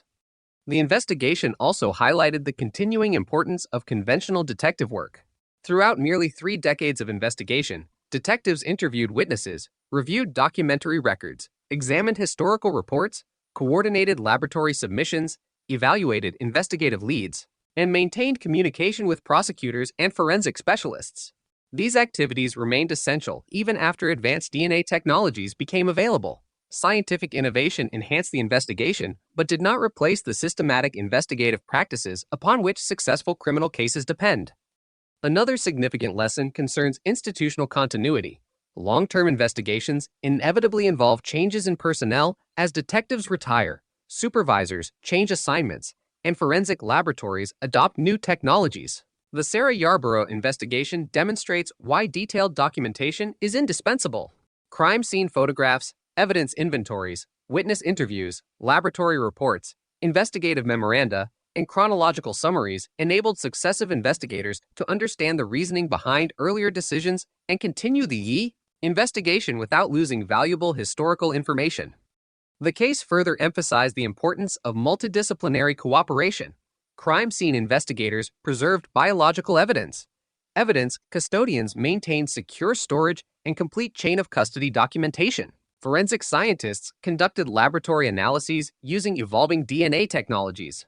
Genealogists reconstructed extended family relationships from historical records. Detectives integrated these findings with conventional investigative work, while prosecutors evaluated the evidence within established legal standards. Each discipline contributed specialized expertise that supported the investigation's overall success.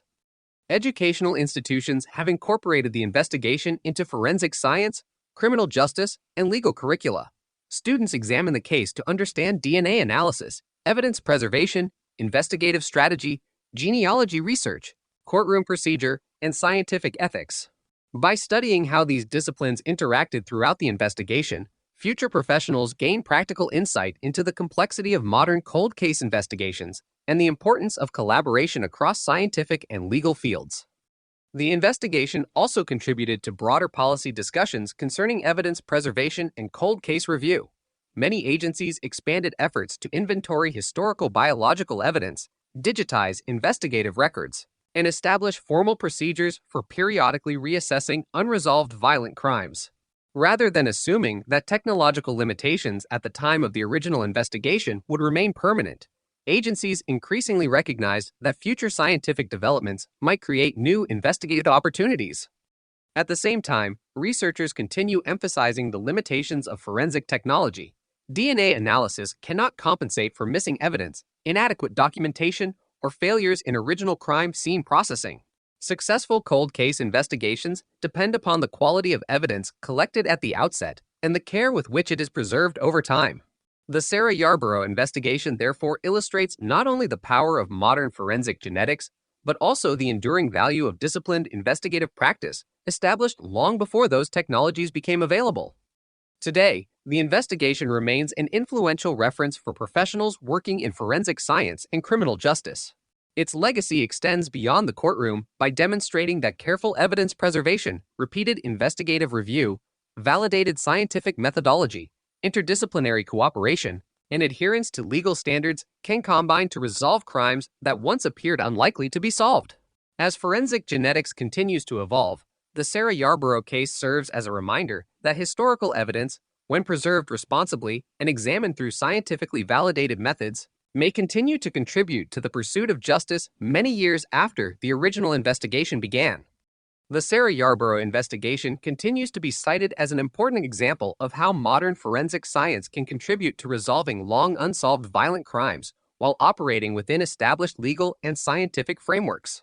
Years after the criminal proceedings concluded, researchers, forensic practitioners, prosecutors, and law enforcement agencies still examine the investigation to understand why it succeeded and how its investigative principles can be applied responsibly to other unresolved cases. Rather than focusing solely on the outcome, these analyses emphasize the investigative process that unfolded across nearly 3 decades. A recurring lesson is that cold case investigations are cumulative. The successful resolution of the Sarah Yarborough case did not result from a single discovery or technological breakthrough. Instead, it reflected the combined work of numerous professionals over many years. Crime scene investigators documented the original scene and preserved biological evidence. Detectives interviewed witnesses, evaluated leads, and maintained investigative records. Evidence custodians protected physical exhibits through decades of storage. Forensic scientists repeatedly re-examined the biological evidence as laboratory capabilities improved. Genealogists reconstructed documented family relationships, and prosecutors assessed the accumulated evidence within the requirements of the criminal justice system. Each contribution depended upon work completed long before. One of the investigation's most enduring impacts has been its influence on evidence preservation practices.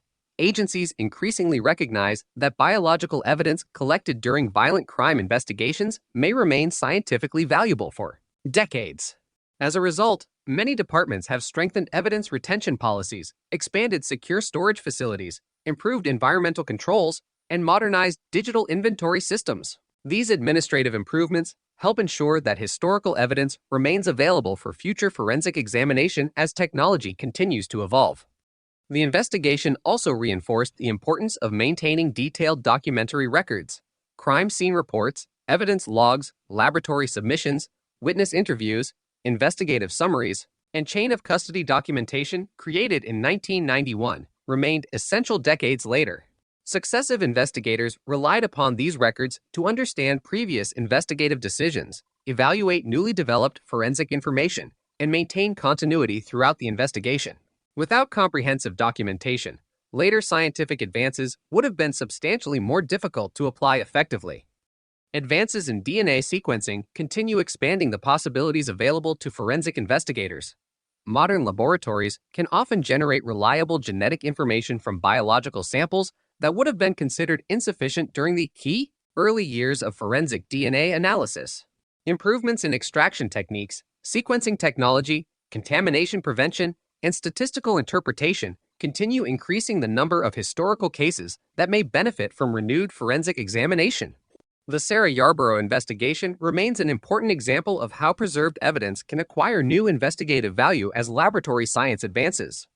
Professional organizations likewise continue refining guidance governing investigative genetic genealogy. Following several high-profile cold case investigations, including the Sarah Yarborough case, recommendations have emphasized limiting the methodology to serious violent crimes and unidentified human remains.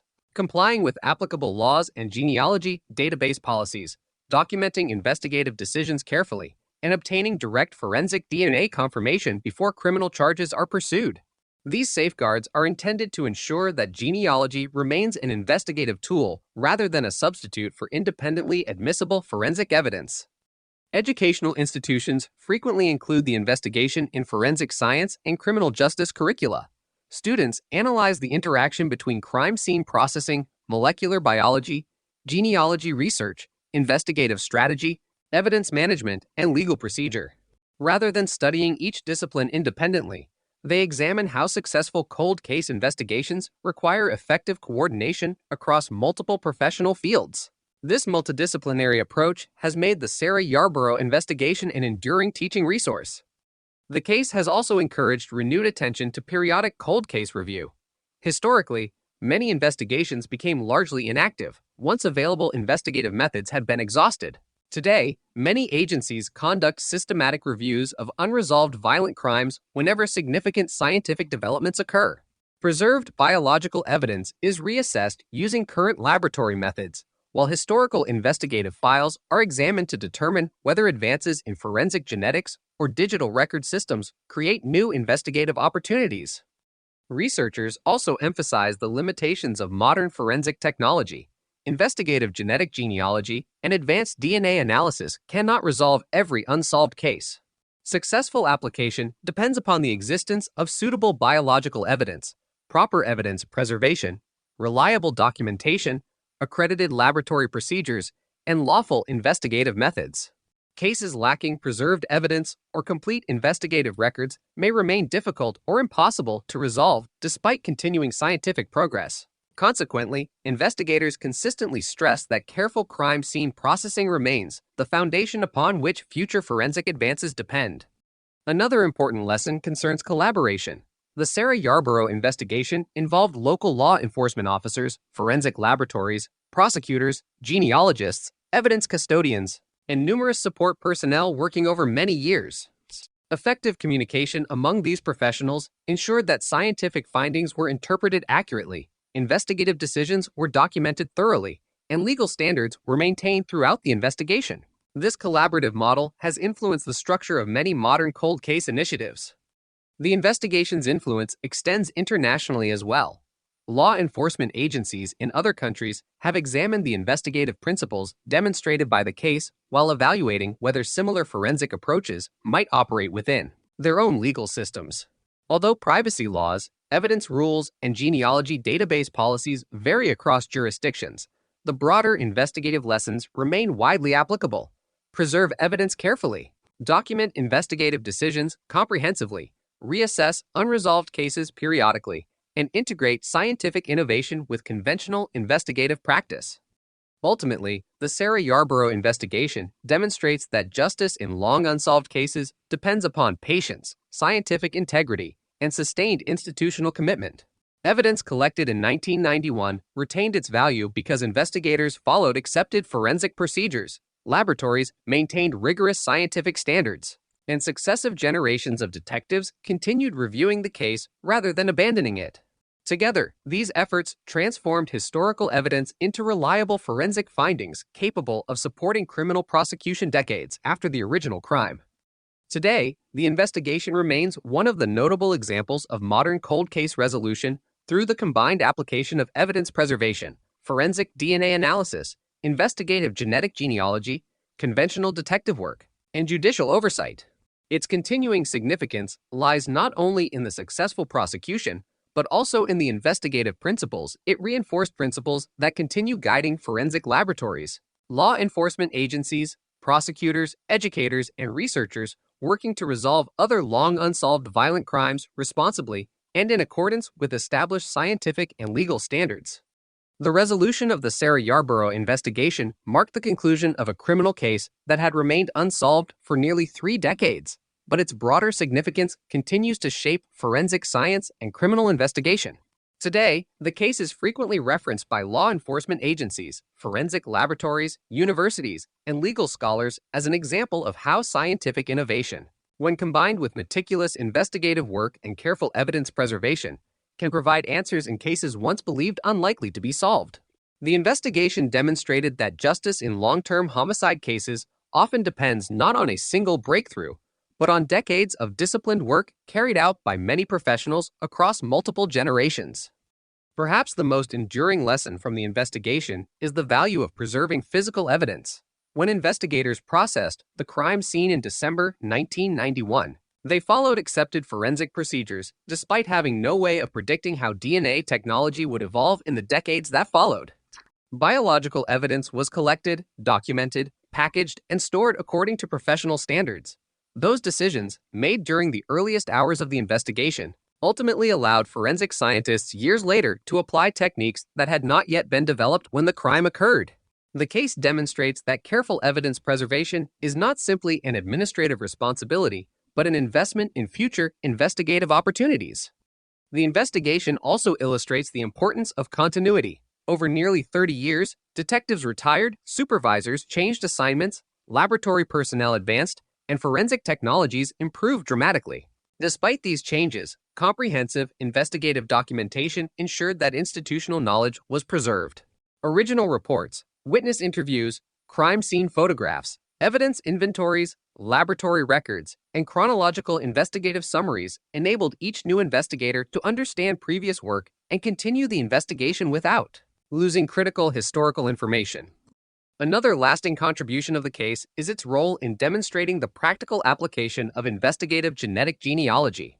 While genealogy provided investigators with a new method for developing leads, the case reinforced that genealogical analysis is only one component of a much larger investigative process. Family tree reconstruction identified potential investigative candidates, but detectives relied on traditional police work to evaluate those leads. And accredited forensic laboratories performed direct DNA comparisons that provided the scientific evidence ultimately relied upon during the criminal proceedings. This distinction has become a defining principle of responsible forensic practice. The Sarah Yarborough investigation has also influenced evidence retention policies across many jurisdictions. Law enforcement agencies increasingly recognize that biological evidence from unsolved violent crimes may retain investigative value for decades. Consequently, many agencies have strengthened storage procedures, expanded evidence inventories, digitized historical records, and implemented periodic audits to ensure that preserved evidence remains available for future forensic examination. These administrative improvements reflect lessons learned not only from this investigation, but from the broader evolution of forensic science. Educational institutions continue using the case to teach future investigators, forensic scientists, and legal professionals. Students examine how crime scene investigation, molecular biology, genealogy research, evidence management, prosecutorial decision-making, and courtroom procedure interacted throughout the investigation. By studying the case from multiple disciplinary perspectives, they gain a clearer understanding that successful cold case investigations depend upon cooperation across scientific, investigative, and legal fields rather than any single investigative technique. The investigation likewise contributed to continued discussion regarding the ethical use of forensic genetics. Investigative genetic genealogy has prompted ongoing consideration of privacy, informed consent, genealogy, database participation, and appropriate law enforcement access. Professional organizations have responded by developing best practice recommendations emphasizing transparency, documentation, judicial oversight where required, and independent forensic confirmation of all genealogical leads before criminal charges are pursued. The Sarah Yarborough investigation is frequently referenced in these discussions because it illustrates how emerging technologies can be incorporated responsibly into criminal investigations. From an operational perspective, the case demonstrates that cold case investigations should not be viewed as permanently inactive. Scientific capabilities continue evolving, and evidence collected years earlier may become significantly more valuable as new analytical methods are developed. Many law enforcement agencies now conduct scheduled reviews of historical homicide investigations, evaluating preserved biological evidence whenever meaningful advances occur in forensic technology. This proactive approach reflects one of the most important practical lessons derived from investigations such as Sarah Yarborough's. At the same time, investigators consistently acknowledge that technology has limits. Not every historical case contains preserved biological evidence suitable for DNA analysis. Some evidence has deteriorated beyond scientific examination, while other investigations were conducted before modern evidence preservation practices became standard. The Sarah Yarborough investigation, therefore, should not be interpreted as evidence that every cold case can eventually be solved. Rather, it demonstrates what is possible when careful crime scene processing, comprehensive documentation, scientific advancement, and sustained investigative commitment all converge. The investigation also serves as a reminder that successful criminal investigations depend upon collaboration. Crime scene specialists preserved evidence. Laboratory scientists developed and interpreted DNA profiles. Genealogists reconstructed documented family relationships. Detectives evaluated investigative leads using conventional police methods. Prosecutors reviewed the evidence within the legal framework governing criminal proceedings. Judges ensured that evidentiary standards were satisfied throughout the judicial process. Each professional discipline contributed an essential element to the final outcome. Today, the Sarah Yarborough case remains a significant reference within forensic science, criminal investigation, and criminal justice education. It illustrates the enduring importance of preserving evidence, maintaining accurate investigative records, reassessing unresolved cases as scientific capabilities evolve, and integrating new technologies with established investigative methods.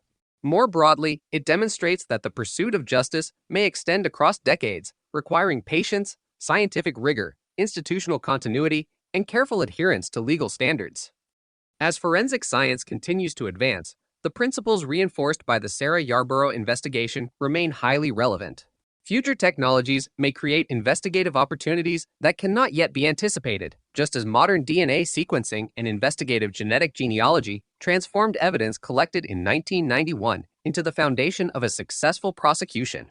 Decades later, the lasting legacy of the investigation is therefore not simply that a long unsolved homicide was resolved, but that it established a model for responsible cold case investigation, one grounded in evidence preservation, validated science, disciplined investigative practice, and the rule of law. Those principles continue to guide investigators working to resolve other historical violent crimes and ensure that preserved evidence remains capable of contributing to justice, regardless of how much time has passed since the original investigation.